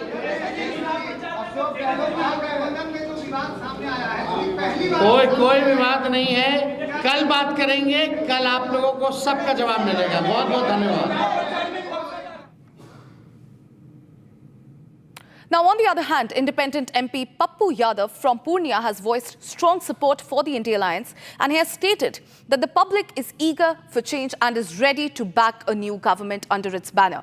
Now, emphasizing Rahul Gandhi as the alliance's strongest ideological leader, Yadav said that the elections should be fought under his leadership, which would garner significant support from the backward communities, SCs and STs. Listen in to what independent MP Pappu Yadav from Purnia had to say. मैं मुख्यमंत्री के व्यक्तित्व पर, चेहरे पर कोई बात नहीं करूंगा. बिहार की जनता एक तरफ नरेंद्र मोदी के चेहरे पर, विनाश के चेहरे पर, नफरत के चेहरे पर लड़ रही है. नीतीश कुमार को तो मुख्यमंत्री बनाए ना, तो उनका तो चेहरा है नहीं. विड्रॉ चाहते हैं 12 सीट. और दूसरी तरफ बिहार की जनता राहुल गांधी के चेहरे पर चुनाव लड़ना चाहती है. बहुत क्लियर हूं मैं इस मामले में. राहुल गांधी के चेहरे पर चुनाव लड़ेंगे तो हम इंडिया गठबंधन की सरकार बना पाए. विड्रॉ तो आप चाहते हैं फ्रेंडली फाइट वाली सीट? ना, मैं तो चाहता ही हूँ किसी कीमत पर विड्रॉ हो. सारे कांग्रेस के सीटों पर फ्रेंडली फाइट हुई है. हम सबसे पहला चाहेंगे कि हर कीमत पर यदि विड्रॉ हो तो मंटा सिंह के चेहरे सीट पर विड्रॉ हो, नवादा कहलगांव हो हर कीमत पर, वैशाली हो, शाश्वत के नरकटियागंज हो. हम तो चाहेंगे. All right, let's time to shift our focus to some other stories that we are tracking from across the country in Bharat in 1 minute. Bharat 1 Minute, brought to you by Canara Bank. Together we can.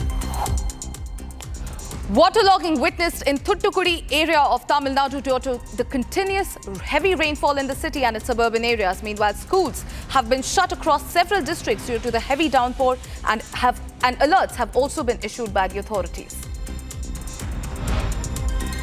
A massive fire broke out at a textile warehouse located in Bhiwandi Taluka of Thane. The blaze was caused by a cylinder explosion. One employee was reportedly injured and admitted to a private hospital for treatment, while goods worth lakhs were destroyed. A portion of the helipad tarmac sank in after a chopper carrying President Draupadi Murmu landed at Pramadam Stadium.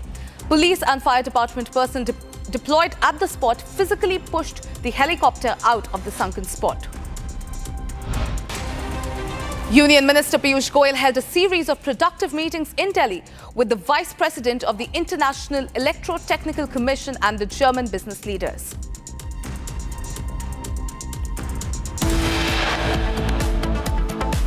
All right, on the other side, Republic finds technical snag in Mumbai to New York flight. Traffic collision avoidance system fails mid-air. We'll be getting you this and a lot more.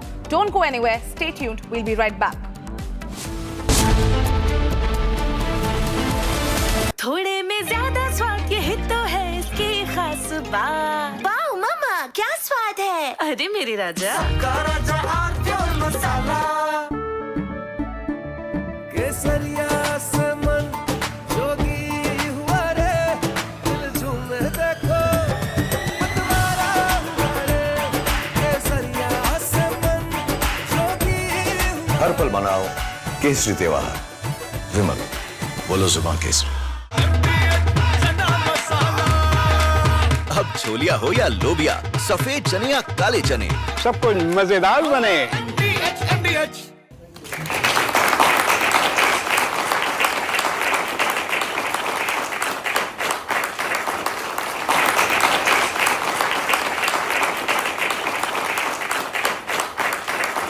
Americans, let me also extend our warmest wishes to the people of India.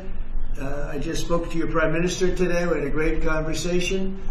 We talk about trade, we talk about a lot of things, but mostly the world of trade. He's very interested in that. Although we did talk of...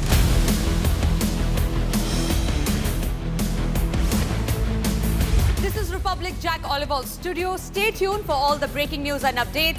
I am Tanisha Avasthi. Let's get started.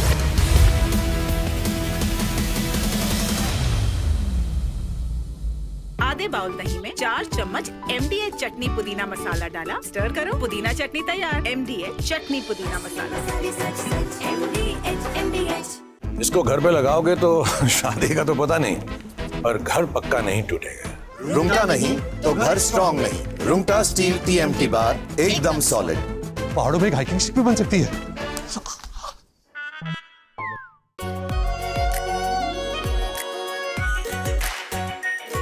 Pure shahi paneer masala, delicious, healthy every day.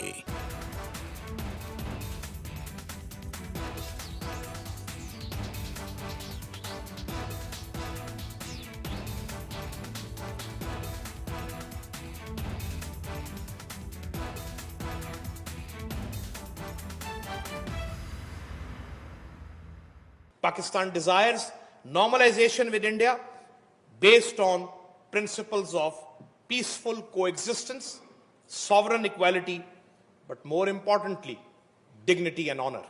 We believe that a third party is essential to any possible mechanism of dispute resolution between India and Pakistan. Sahil Shamshad Mirza, chairman of Pakistan's Joint Chiefs of Staff Committee, has just praised India for its rise as a global superpower. Pakistan prefers dialogue over disengagement, peace over conflict, and civility over jingoism, and stands ready to engage with India to find a peaceful and a negotiated solutions to all disputes, including Kashmir. Pakistan desires normalization with India based on principles of peaceful coexistence, sovereign equality, but more importantly, dignity and honor. But it requires a willingness on the Indian side as well. We believe that a third party is essential to any possible mechanism of dispute resolution between India and Pakistan. We shall always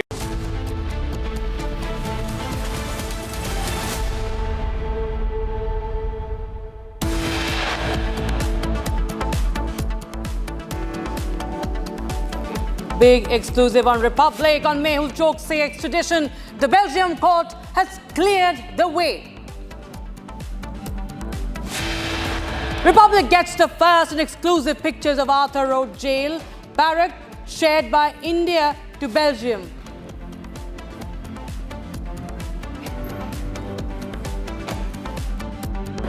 जितनी जीविका CM दीदियां हैं यानी community मोबिलाइजर्स हैं, उन सभी CM दीदियों को स्थायी कर उन्हें सरकारी कर्मचारी का दर्जा देकर उनके वेतन को 30,000 प्रति माह हम लोग करेंगे।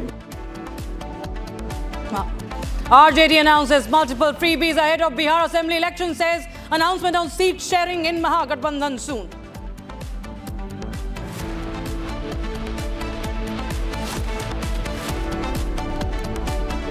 पूरे प्रदेश में महागठबंधन में झगड़े हो गए हैं, कोई झगड़ा नहीं है, सब मिलके ही कैंपेन करेंगे और सब मिलके ही काम करेंगे और जीत के आएंगे, ये माहौल बना।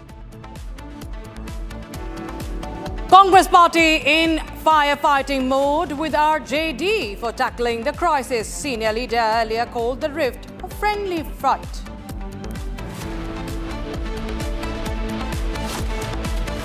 Pakistan Cricket Board chief refuses Asia Cup trophy handover to India, asks the BCCI to hold joint ceremony to officially lead proceedings and take the trophy. Congress targets India cricket head coach Gautam Gambhir, alleging religious bias, claims Sarfaraz Khan left out of tournaments due to his last name.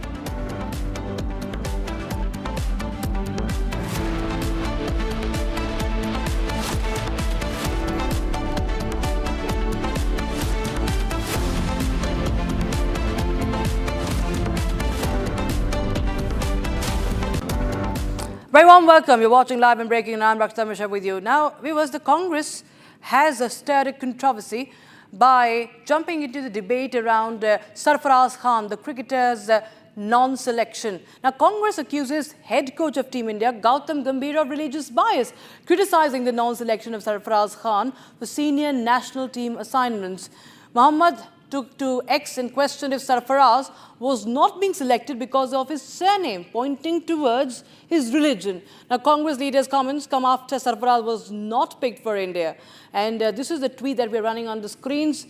This is the breaking news we have. Himanshu, well, this is once again, he's trying to, Shama Mohammed has already fat-shamed, Rohit Sharma in the past. Now it is Sarfaraz Khan, and she's now taking aim at Gautam Gambhir for the non-selection. This issue has been persistent when it comes to non-selection of Sarfaraz Khan.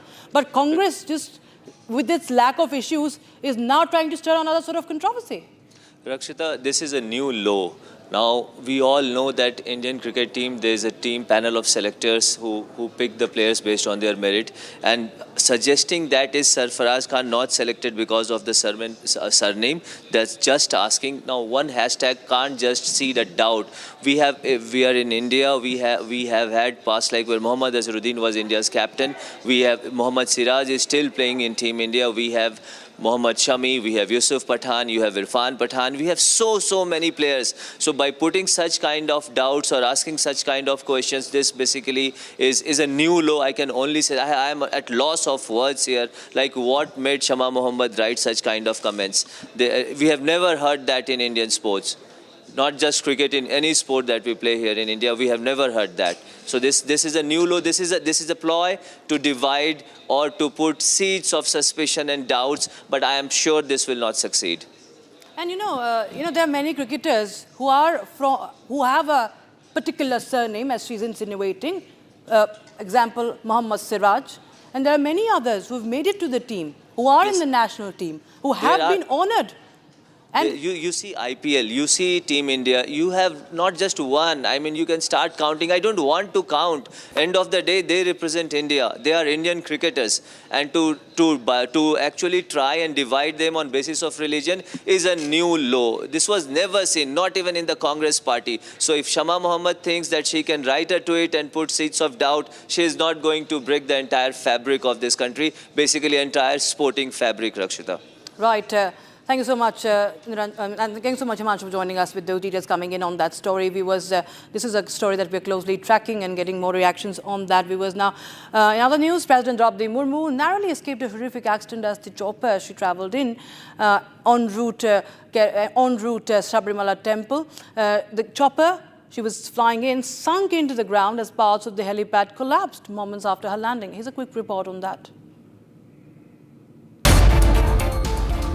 Parts of the helipad tarmac sank in after a chopper carrying Indian President Draupadi Murmu landed at Pramdam Stadium in Pathanamthitta, Kerala. Police and the fire department personnel deployed at the spot rushed to physically push the helicopter out of the sunken spot. Officials update that the helipad surface partially caved in moments after the chopper touched down. Visuals released show the stadium to be impacted by heavy rainfall. The president fortunately had landed safely and had exited the chopper and was in fact leaving the rained-out stadium perimeter when the accident occurred. The incident didn't delay President Murmu's plans, however, as she was soon thereafter on her way to Sabrimala to Pampa by Gurkha Jeep and offered her prayers at the holy shrine. The visit to Sabrimala is part of an official 4-day visit to Kerala, which began on October 21st and will continue till October 24th. President Murmu arrived at the Thiruvananthapuram airport on Tuesday, commencing the visit by being welcomed by Kerala's Governor Rajendra Vishwanath Arlekar, Chief Minister Pinarayi Vijayan and Union Minister of State for Minority Affairs and Fisheries, Animal Husbandry and Dairying, George Kurian. Now, LGP leader Chirag Paswan launched a sharp attack on Rahul Gandhi over the ongoing confusion in Mahargathbandhan seat sharing arrangement, questioning how nominations could be completed without clarity on which party is contesting which seat. Criticizing Rahul Gandhi's absence from the political scene, Paswan asked why Gandhi had not stepped in to resolve the growing doubts and controversies within the alliance. उनको नहीं संभाल पा रहे, मेरी तो समझ के परे है कि भाई ये लोग कौन सी दुनिया में ये लोग जी रहे हैं।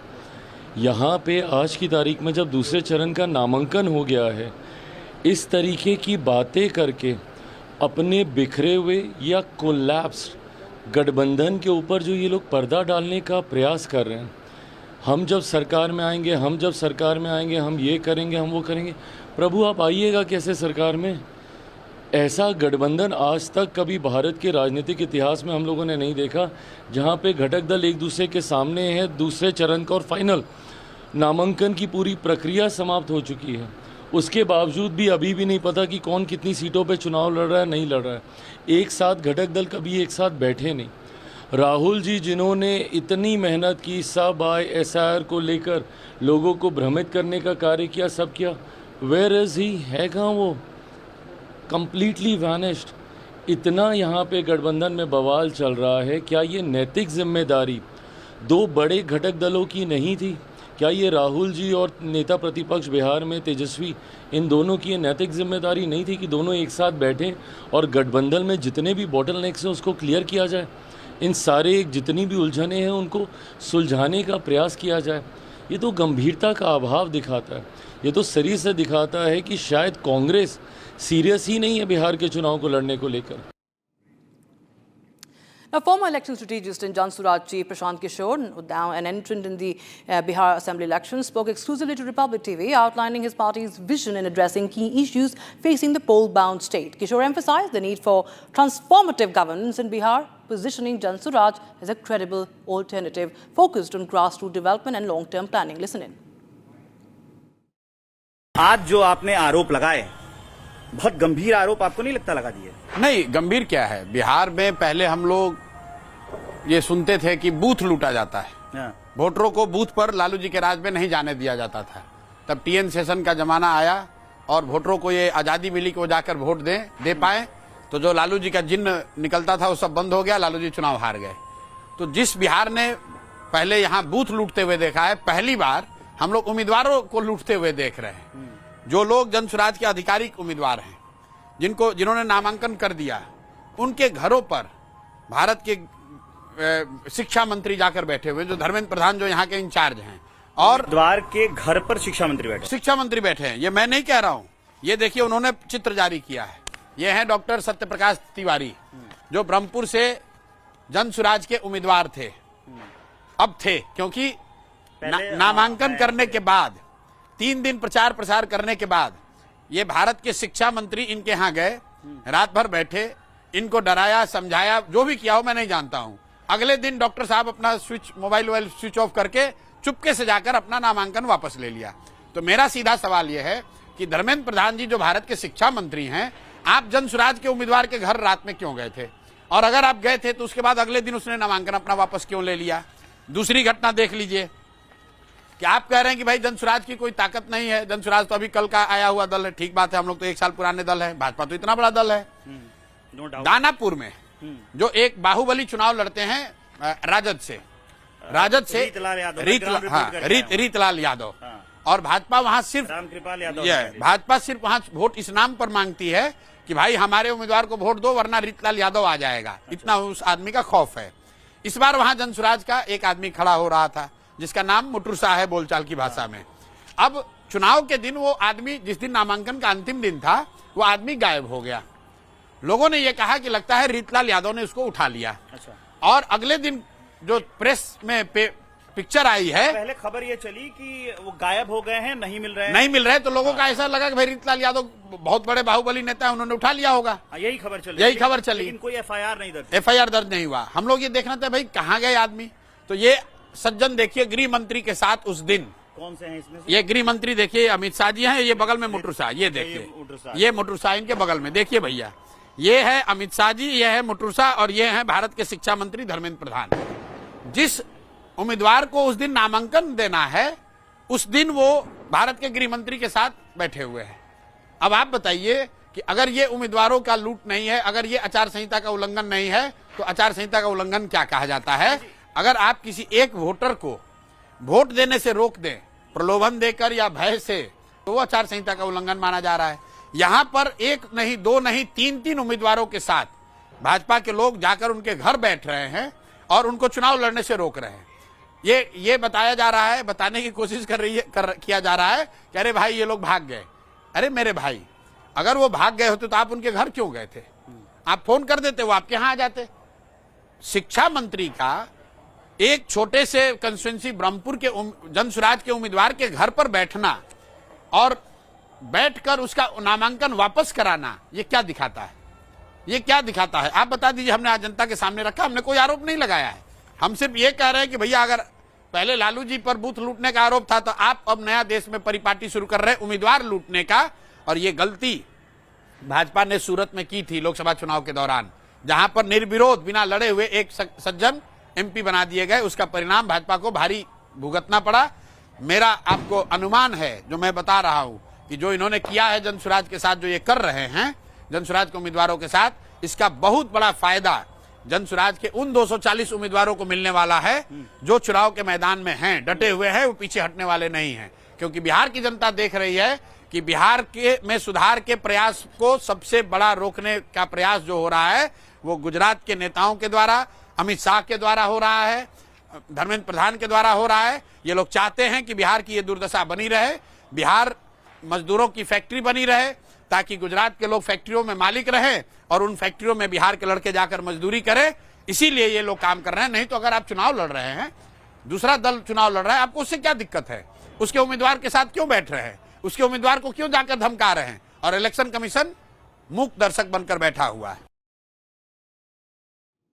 आगे क्या होगा कि नीतीश कुमार और तेजस्वी मिलकर सरकार बना लेंगे? नीतीश को खत्म करने की कोशिश की गई है। नीतीश कुमार किसी के साथ सरकार बना सकते हैं, लेकिन उसके लिए उनको सीट आनी चाहिए। बिहार की जनता इस बार डिटर्मिंड है। आपके साथ आएंगे क्या चुनाव के बाद? भाई हमारे पास तो कोई जगह नहीं है। किसी के साथ सरकार किसी के साथ बना सकते हैं। हम लोग तो किसी में नहीं शामिल है ना। अच्छा, आप अपने आप को अलग रखते हैं? क्योंकि महागठबंधन और एनडीए तो अलग फॉर्मेशन ही है। वो नीतीश जी, उन्होंने भाजपा के साथ भी सरकार चलाई है, लालटेन के साथ भी सरकार चलाई है। हम लोगों ने पहले कहा है, ना चुनाव से पहले गठबंधन, ना चुनाव के बाद गठबंधन। All right, we have some breaking news coming in, viewers, from Karnataka. Now, Satish Jarkioli will be the successor of Siddaramaiah. Very, very surprising statement that has come in from Siddaramaiah's son, MLC Dr. Yatindra. And his statement comes amid debate over November revolution in Congress government. So, Karnataka Chief Minister's son, Siddaramaiah's son, bats for Satish Jarkioli as the next Chief Minister. That's the big breaking news. Republic Kannada's exclusive news break coming in on Siddaramaiah's successor. This is none other than his own son, Siddaramaiah's son. In fact, Abhishek joins us live on the broadcast from more. Jarkioli has been in the eyes of many political storm, Abhishek, in the past when it comes to Karnataka Congress. And now you have Siddaramaiah who's Siddaramaiah's son, who is now batting for him to be the successor. Direct opponent to DCM DK Shivkumar from the beginning of DK Shivkumar's political career is Satish Jarkioli. On the other hand, Satish Jarkioli had also mentioned that he is a prime aspirant of the Chief Minister for the elections of 2028. On the other hand, we've also shown in Republic TV that there will be a major changes in the Karnataka cabinet post November 20th. This adds to the weightage of the news which Republic TV broke in the last couple of months, because despite the leaders of Congress claiming that there will be no reshuffle in the month of November, the son of Chief Minister Siddaramaiah, Yatindra Siddaramaiah, who is also an MLC, has claimed in Belagavi's Tikodi that the ideological thoughts of Siddaramaiah will be followed by Satish Jarkioli, indirectly claiming that after November 20th, the Chief Ministership will be continued and the legacy of Siddaramaiah will be continued by Satish Jarkioli, even without mentioning that there will be a cabinet reshuffle or Siddaramaiah stepping down. He has also hinted, stating that CM Siddaramaiah or his father is in the last days of his political career. The ideological thoughts and the progressive thoughts of Siddaramaiah will have to be taken care by one of the prominent leaders who also respects and also has the same ideology. And he mentions the name of Satish Jarkioli directly. It means that there will be a reshuffle in the Karnataka cabinet sooner or later. Satish Jarkioli will be elevated as the Chief Minister of Karnataka. It is very clear from the statement of Yatindra Siddaramaiah that the words have already been exchanged. This is just a rumor. This wasn't just a rumor. It is surely information which has been given out to the people of Karnataka, and also a very strong message to the followers for DK Shivkumar, that DK Shivkumar might not be elevated as the Chief Minister of Karnataka in the next couple of months. Rakshita. Right. Thank you so much, Abhishek, for joining us with the details coming in on that story. Viewers, in fact, we have reactions coming in from Dr. Yatindra. Take a listen in.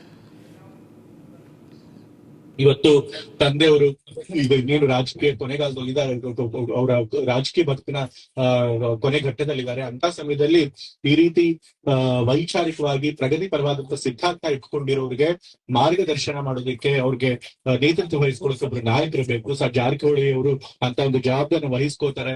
Congress ಪಕ್ಷ ಸಿದ್ಧಾಂತ ನಂಬಿಕೆ ಇಟ್ಕೊಂಡಿರುವಂತ ಎಲ್ಲ ರಾಜಕಾರಣಿಗಳಿಗೆ, ಯುವ ನಾಯಕರಿಗೆ ಅವ್ರು ಮಾದರಿಯಾಗಿ ನಮ್ಮನ್ನು ಮುನ್ನಡೆಸ್ತಾರೆ ಅನ್ನೋ ಒಂದು ನಂಬಿಕೆ ನನಗಿದೆ. ಸೊ ಹಾಗಾಗಿ ಈ ರೀತಿ ಒಂದು ತತ್ವಬದ್ಧತೆ ಇರುವಂತಹ ನಾಯಕ ಸಿಗೋದು ಬಹಳ ಕಷ್ಟ. ಅಂತ ಕೆಲಸನ ಜಾರಕಿಹೊಳಿ ಮಾಡ್ತಿದ್ದಾರೆ. ಅಂತ ಕೆಲಸ ಮುಂದುವರಿಸಲಿ ಅಂತ ಹೇಳಿ ನಾನು ಕೇಳ್ಕೊಳ್ತಾ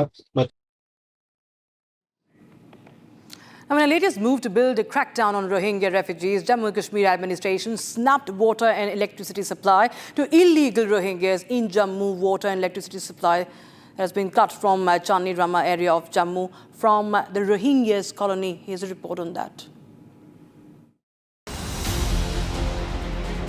In a latest crackdown on Rohingyas in Jammu, water and electricity supplies have been cut off after an order by the Tehsildar. The Tehsildar wrote to Executive Engineer of Water and Electricity Wing to cut supplies immediately at the Rohingya colony. The departments have submitted action taken report to the Jammu and Kashmir administration after snapping water and electricity supply in the areas. Acting tough against illegal Rohingyas living in Jammu, the administration has issued order asking the authorities to cut the water and electricity supplies that are being given to these Rohingyas living in Jammu. And right now we are reporting from the Chani Rama area where the water and electricity supply has been snapped after the administrative order that has been issued. Now they do not have water and their electricity supply has also been snapped. This is the order copy that I have with me. The order copy that states that the disconnecting the electricity and water supply connection of the illegal Rohingyas settled near Nidish Enclave, Chani Rama. I'll request Sarjeevan to come to this order. This order has been issued by the office of Tehsildar Bahu and it is addressed to the XCN of the PDD department, that is the Power Development Department, and the PHA department, that is Public Health Engineering Department, that deals with the water wing. And if you go to the last paragraph of this letter, it reads that in this connection you are hereby requested to disconnect the electricity and water supply connection in said illegally occupied plots by a group of Rohingyas adjoining Nidish Enclave, Chani Rama, Jammu, with intimation to this office with regards to the action taken. And this has been signed and stamped by the Tehsildar. पहले तो 1 साल तक ऐसे ही फेरी में रहने के लिए बोला था, फिर बाद में बोला था 2000 रुपये देना पड़ेगा महीने का। जी अभी आप देते हैं? हाँ देती है। अब बिजली पानी सब बंद है? अभी बंद है बिजली पानी। तो अब बिजली के बिना गुजारा कैसे? ऐसे गुजर रहा, अभी कोई जगह भी नहीं मिल रहा हमारे लिए। तो यहाँ से खाली करने को बोला? जी। Meanwhile, Vikram Randhawa, BJP MLA, who got the order issued to snap water and electricity supply of illegally settled Rohingyas, spoke to Republic, emphasizing a need to start campaign against the illegal occupants. ये पूरे जम्मू कश्मीर ही नहीं, पूरे देश के लिए नासूर बन चुके हैं बांग्लादेशी रोहिंग्याज, चाहे बर्मीज इनको कह लीजिए, चाहे कुछ भी कहिए। मेरा लोगों को ऐसा लगता है कि पूरे देश के अंदर एक मुहिम छेड़नी पड़ेगी। इनका यहाँ से निकलना, देश से निकलना बहुत ज़रूरी हो चुका है। The government has issued instructions for the identification and repatriation of the thousands of Rohingyas refugees scattered across various settlements in the region. For a short break, viewers, but we get you the latest on the Asia Cup Trophy controversy. The trophy chore Pakistan Cricket Board chief now is refusing to hand over the cup to India, says BCCI official, and a cricketer from India should come and receive the trophy in a joint ceremony.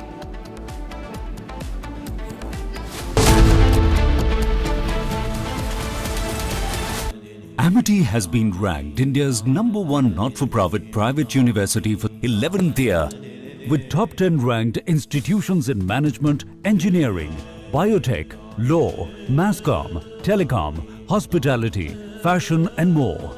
Yet another top ranking for Amity University. Pure सूजी pasta उबालो मिलाओ और खाओ 8 minute में तैयार। क्या taste है सबका राजा hardcore masala. Bliss.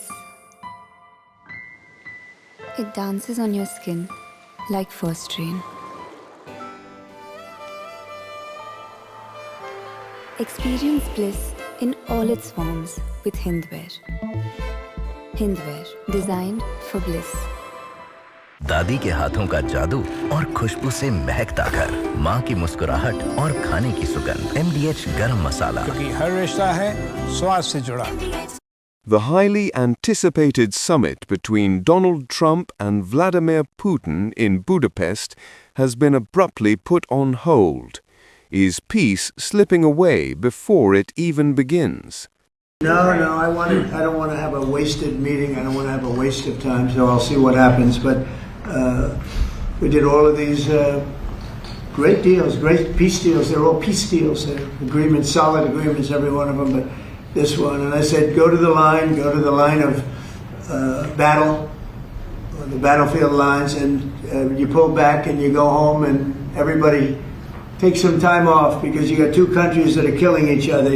Two countries that are losing 5,000 to 7,000 soldiers a week. So we'll see what happens. We haven't made a determination.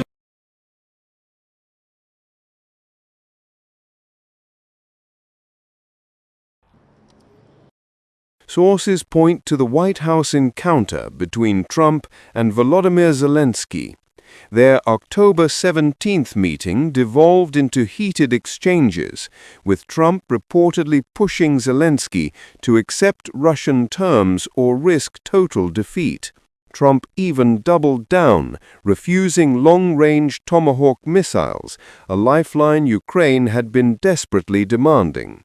He even expressed doubt on Kyiv's chances of victory. They could still win it. I don't think they will, but they could still win it. I never said they would win it. I said they could win. Anything can happen. You know, war is a very strange thing. A lot of bad things happen, a lot of good.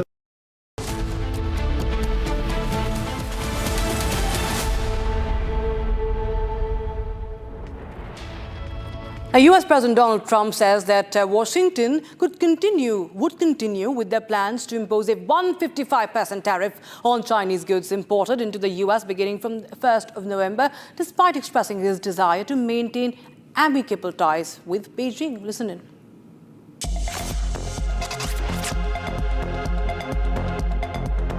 As of November 1st, China will have about 155% tariff put on it.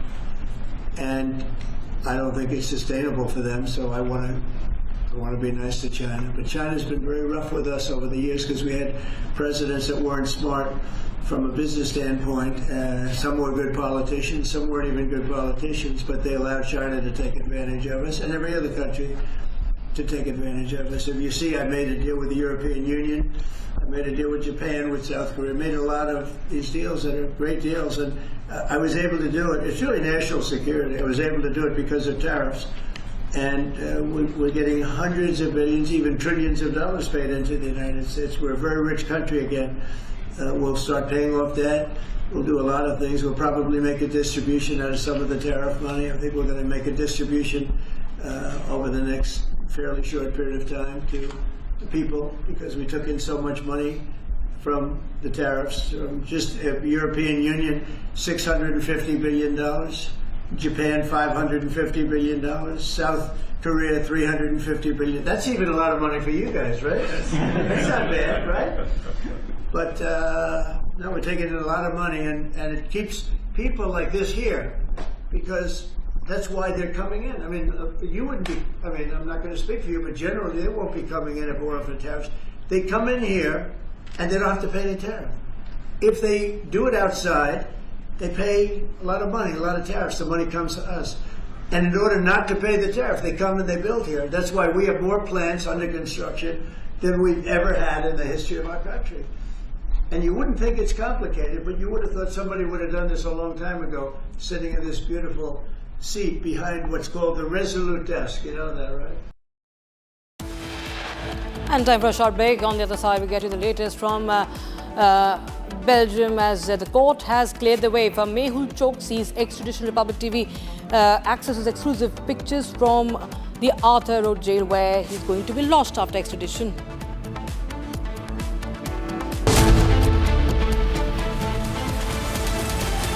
MDH की हल्दी मिर्ची धनिया करे कमाल, ये रंग दे, ये खुशबू दे, ये तीखा, ये कम पड़े, क्या निराला MDH मसाला। केसरिया से मन जोगी हुआ रे, दिल झूमे देखो, मतवारा हुआ रे, केसरिया से मन जोगी हुआ। हर पल मनाओ केसरी त्योहार। विमल, बोलो जुबान केसरी। आर प्योर सूजी पास्ता उबालो, मिलाओ और खाओ, 8 मिनट में तैयार। क्या टेस्ट है, सबका राजा R pure masala.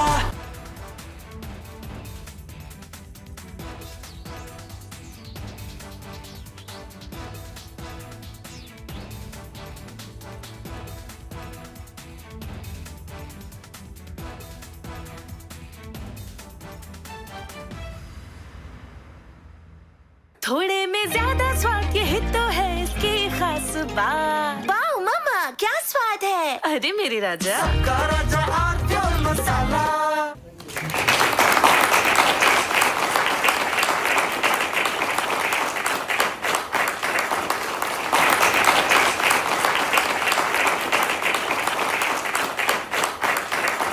Americans, let me also extend our warmest wishes to the people of India, I just spoke to your Prime Minister today. We had a great conversation. We talk about trade, we talk about a lot of things, but mostly the world of trade. He's very interested in that. Although we did talk a little while ago about let's have no wars with Pakistan. And I think the fact that trade was involved, I was able to talk about that. And we have no war with Pakistan and India, and that was a very, very good thing. But he's a great person, and he's become a great friend of mine over the years. In a few moments, we'll light the Diya as a symbol of faith in the victory of light over darkness. It's a beautiful term, light over darkness. That's what it's all about. It's knowledge. From Asia's largest news headquarters, setting the agenda for Bharat.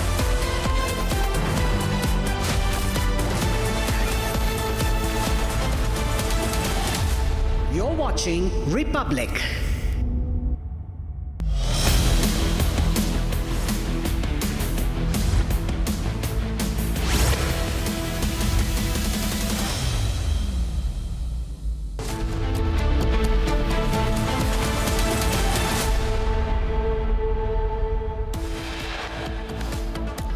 Big Republic exclusive on Mehul Choksi's extradition. Belgium court clears his extradition. Republic gets the first and exclusive picture of Arthur Road jail barrack shared by India to Belgium.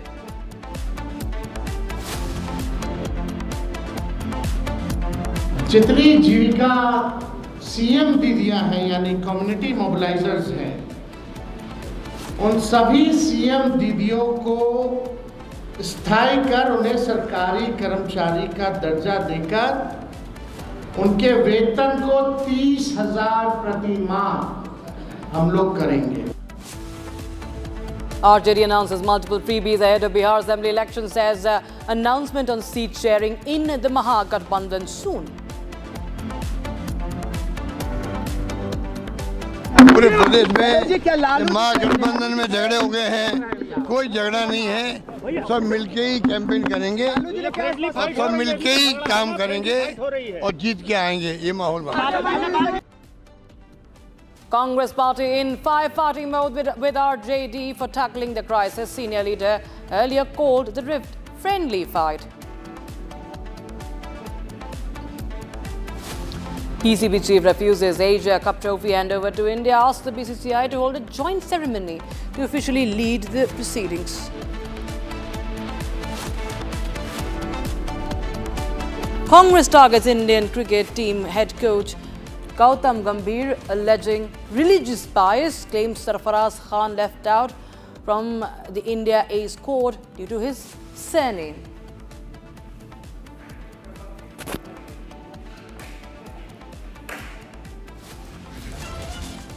Right, we start with the breaking news coming in, viewers, right now. The NSCN Supremo Muiva is the 91-year-old Naga leader and chief negotiator in peace talks with the centre, has arrived in his home district of Ukhrul to visit his native village, Somdal, after more than 50 years. And thousands of men and women have turned up in traditional attire to welcome him. The visit comes amid ongoing ethnic tensions in Manipur, and thousands thronged to Ukhrul to welcome Muiva, the veteran NSCN leader known as the face of Naga peace process. So thousands turn up to welcome the Naga leader.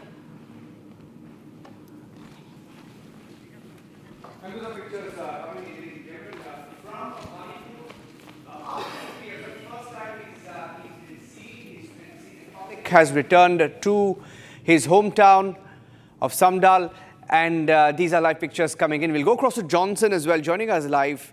He's a 91-year-old Naga leader who's played a huge role in the Naga movement. It's a historic moment, not just for Nagaland, for Manipur, but for the Northeast, as he's returned after 50 years. And thousands of people turned up in Manipur to get a glimpse of him. Let me go across to Johnson to get an idea of how symbolic this is. 50 years, a very long time. He's been someone who formed the NSCN group as we know it today. Of course, there are different factions that emerged after that, Johnson. But how critical is this coming home of Muiva? Okay, yes, Niranjan. It is a very long-awaited historic, historic movement. It is a very long-awaited. Yeah, it is very long, long-awaited by by the people of the Naga. Yes, after 5 decades, this 91-year-old auto launcher and the very old representative of this NSNIM have is visiting Ukrul from his hometown, and this visit is is a very historic visit, and his visit was welcomed by the thousands of youth of the Ukrul district along the roadside, and even the students, and from Impal also the few CSOs, namely Kokomi, Amuko, UCM, and Fox, they have also visited to Ukrul to welcome this Muiba's visit to Ukrul, and also his visit to Ukrul is a very significant visit, and this believes that the demand for the Naga people will be coming forward, and his visit is a very great and it will be it will be write down as a history in Manipur as a part of the Greater Nagaland demand, and this visit signifies that for this homecoming of Muiba is very much awaited by the people of the Naga of the Naga people. Okay, so he's the principal negotiator as well in the talks with the centre. Muiva has participated in the negotiating talks with the Centre for Peace. Do we know whether he's here for good, or is this a short visit? What next, Johnson? As per my assumption, this visit is a short visit for Muiva to Ukul, and also it will be a it will be somewhat related to this peace talk with the centre. I hope so. Okay, thank you for that. We'll move on and get you some more breaking news. Johnson joining us with the breaking visuals that came in. It's a very big moment in both Nagaland and Manipur. Thousands of people gathering there. These are pictures that are coming in from Manipur as the 91-year-old Naga leader, someone who's played a huge role in the Naga movement. He's been a lead negotiator with the centre in the past as well. He's been the principal negotiator in the Naga peace talks with the centre. And this is Muiva, who has arrived earlier today in Manipur's Ukrul. This is Somdal village. Let's move on and get you some more news from Assam now. We're getting in details, inputs of the Assam government that is likely to introduce a bill on love jihad, polygamy in the upcoming assembly session. State government in Assam will introduce several bills on issues like love jihad and polygamy in the upcoming assembly session that is likely to take place next month. Himanta Biswa Sarma, the Assam Chief Minister, has said that the details will be shared once the draft bills are approved by the state cabinet, confirming that in the upcoming session of Assam Assembly, they will introduce some important and historic bills on issues like love jihad, polygamy, preservation of Shatras, a Vaishnavite monastery, land rights to tea tribes, all of which will figure in the upcoming session. They're going to ensure that these critical bills are brought into the upcoming session in the Assam Assembly.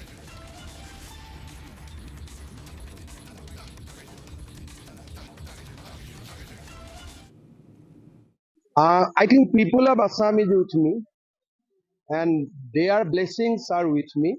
So I don't want to do politics with the blessings of Congress. I want to do politics with the blessings of people of Assam, and I am quite confident that nothing will harm us. I think people of Assam is with me, and their blessings are with me. So I don't want to do politics with the blessings of Congress. I want to do politics with the blessings of people of Assam, and I am quite confident that nothing will harm us. Joining us live, critical bills will be brought into the assembly. Himanta Biswa Sarma, a no-nonsense kind of a chief minister. He's been speaking about this for a long time on the issue of love jihad. That bill is finally coming into the assembly. Aniruddha, can you tell us more about the different bills? We are hearing that that's one of many bills that will be introduced.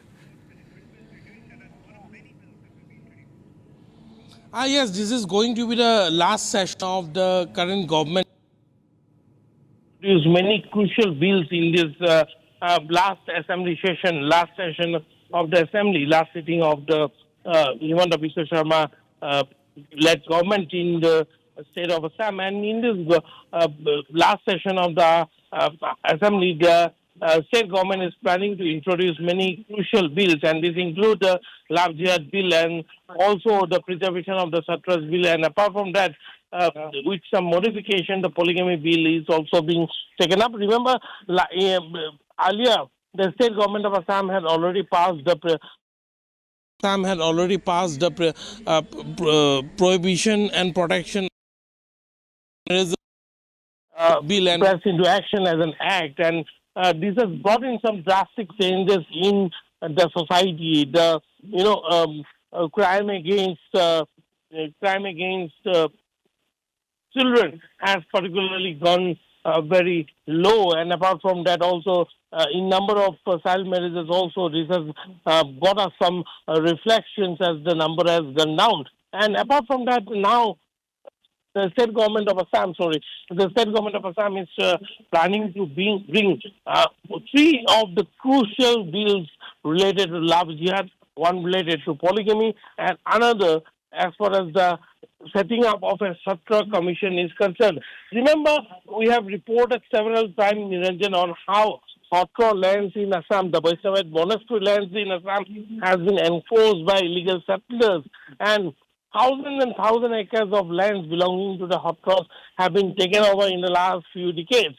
And in order to prevent the encroachment of Hatra lands, and in order to protect the identity and also the cultural heritage of the state government is now moving to bring this bill to preserve the Hatra land. A Hatra commission will be set up under the chairmanship of a retired justice of the High Court, and also where they will have members who are eminent personalities, and not only eminent personalities but also who have a vast and deep knowledge of the Land and Revenue Act, and also members of the Hatra community or the saints from the Vaishnavite monasteries will be taken into this Hatra committee as members. And this commission will look into all the affairs of the land encroachment and etc. as far as the disputes are concerned.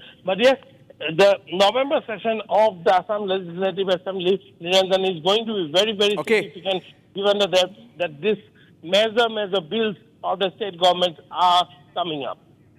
Okay, we're getting in some breaking news inputs right now. Live pictures from Gaza. Let's go across to that from Jerusalem, I beg your pardon, where J.D. Vance, the US Vice President, is meeting Benjamin Netanyahu. Netanyahu earlier speaking to the media. In fact, J.D. Vance is meeting different leaders of the Israeli establishment there, the Israeli political system. And he's there to primarily ensure that he also joins his other American colleagues who are already in Israel to try and steady the ceasefire in Gaza. Trump's advisor Witkoff and Trump's own family members are present in Israel to ensure the Gaza peace accord stays. J.D. Vance met with Benjamin Netanyahu a few minutes back, and both leaders also shared a very short message. Netanyahu himself rejected, while speaking with J.D. Vance, rejected the idea that Israel is a U.S. client state. He called it a hogwash some time back. And this is on the back of the different comments that are being made on Israel-America relationship. In fact, some saying that the Gaza peace accord may not stay, and that will be a big embarrassment for America. So that is why J.D. Vance is there to ensure that the ceasefire is in a good shape and that it sticks for a long time. Meanwhile, J.D. Vance, while being in Israel, also made a comment saying that there will be no American boots on the ground in Gaza. As part of their engagement with Pakistan, they had tried to convince Pakistan to send some troops to Gaza, but Pakistan non-committal so far. And J.D. Vance is there to join the other Americans who are already in Israel to ensure that the finer details of the ceasefire are implemented and that the ceasefire itself sticks for a few more days and weeks. Because so far they claim that all is well, but whether it stays in the long term is something that many doubt will happen. As far as Donald Trump, the US president, is concerned, he himself spoke this morning, warning Hamas, saying that if they don't listen to America's peace accord, if they don't comply by the peace accord, there could be trouble. In fact, the words of Donald Trump were that Hamas could be finished and that it could be a brutal strike. It could be over in a very short period if they don't comply with the Gaza peace accord. Let's also tell you that J.D. Vance, earlier speaking to the media, also downplayed concerns over the ceasefire in his visit to Israel. Trump administration officials, of course, have been camping in Israel for the last few weeks to try and ensure that the peace between Israel and Gaza and Hamas stays. But so far, there is no indication that this is going to be a long-drawn ceasefire. There is concern within the Trump establishment that there could be some sort of mischief by the Hamas, and that is why Trump also has been speaking, warning Hamas in back-to-back speeches in the last few days. J.D. Vance, on his part, while speaking to the media, downplayed concerns about the fragile Israel-Hamas ceasefire. And some Trump administration officials, of course, speaking to different news wires, have claimed that the deal could fall apart, and that is why they believe Trump has been speaking out, warning Hamas back-to-back. Here is a soundbite that came in from J.D. Vance, the U.S. Vice President, earlier. Well, thank you, President Herzog. It's great to be with you, and it's great to be in the Holy Land. We're thrilled to be welcomed and honored by the kindness and the graciousness of you and your lovely wife. We're here to talk about peace. We're here to talk about how to ensure that the peace agreement that started about a week ago sticks, that we move into phase 2 and phase 3 with success. As the President said, there will be torments along the way. It will be difficult, but I feel very optimistic based on my conversation with our Israeli friends and also with our Gulf Arab friends that it's possible that we actually can make peace stick and that we can create the kind of environment where our Gulf Arab friends and our Israeli friends can build a better Middle East for everybody. So that is the goal of the administration. We think that it's in the best interest of the United States. We also think that it's in the best interest of everybody who lives here. So we'll keep on working on it and working on it together. Thank you. India and Japan have strengthened their naval partnership with the exercise JIMEX 2025. That's the latest edition of the bilateral maritime exercise. The Indian naval ship INS Sahyadri, a Shivalik-class stealth frigate, joined the Japanese Maritime Self-Defense Force ships Asahi, Omi and submarine Jinyu for high-intensity sea drills between the 16th and 18th of October. These pictures that came in show the exercise was focused on anti-submarine warfare, missile defense and underway replenishment, all aimed at enhancing coordination and operational synergy in the Indo-Pacific.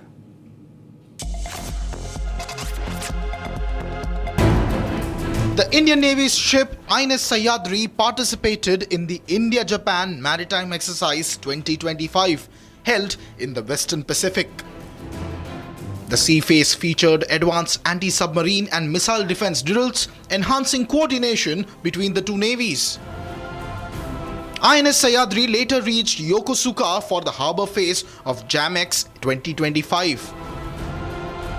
Following which, India and Japan crews participated in joint planning sessions, cultural exchanges, and even a combined yoga session to build camaraderie.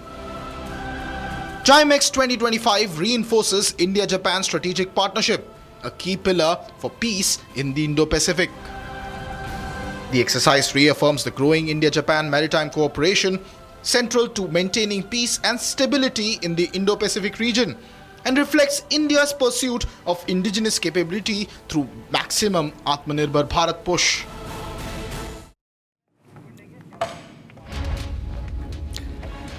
In what comes as a big exclusive on Republic TV, the story we're getting to you now is on Mehul Choksi, one of the fugitives.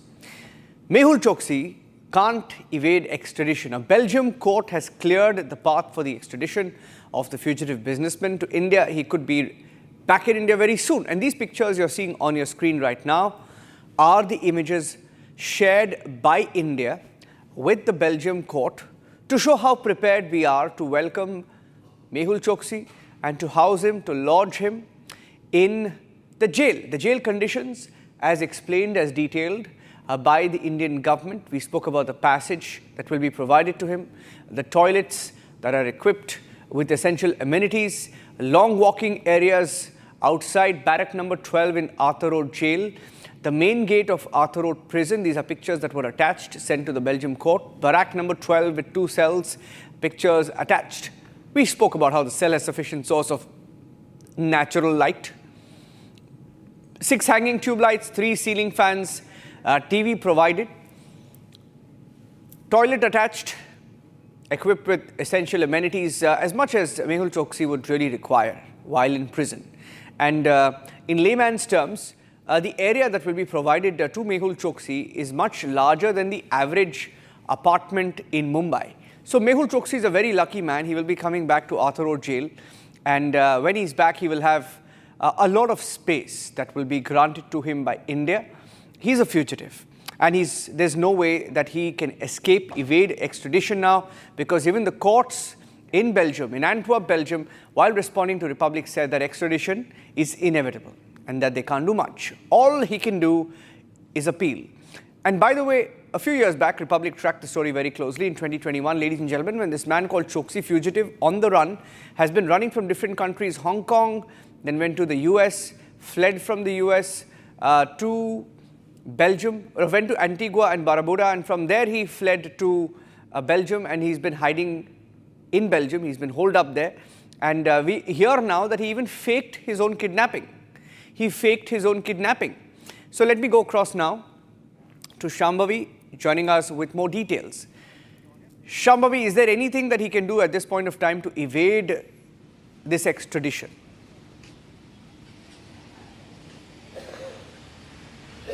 Well, after the Belgium court has cleared the way for his extradition, the only thing, as you very rightly mentioned, is he can appeal. He's been given 15 days to appeal against this extradition order, which he had once earlier appealed as well, because when this application was filed from India for this extradition, when the Belgium court was considering the extradition and found it legally valid, Mehul Choksi has earlier appealed against the extradition once, but when that appeal was considered on the grounds, there were 2 grounds that his defense team very fiercely presented. One was the kidnapping, and the other one was that there is political motivation involved in trying to get him back. And that is what his main defense was. But when this defense was analyzed, when all the evidence available was analyzed, it was very clear the Belgian court clearly dismantled the entire defense system and said that this comes off as a very fabricated story, and there is absolutely no evidence supporting his story. So now that once already his appeal has been rejected, and that the extradition is now pretty much set in stone, the only thing that he can do is he has 15 days to appeal against the order. Okay. Back to you. Thank you for that. My colleague Satya Prakash also sent us a report from outside the Arthur Road jail, where Barrack 12 is prepared, ready, waiting for Choksi to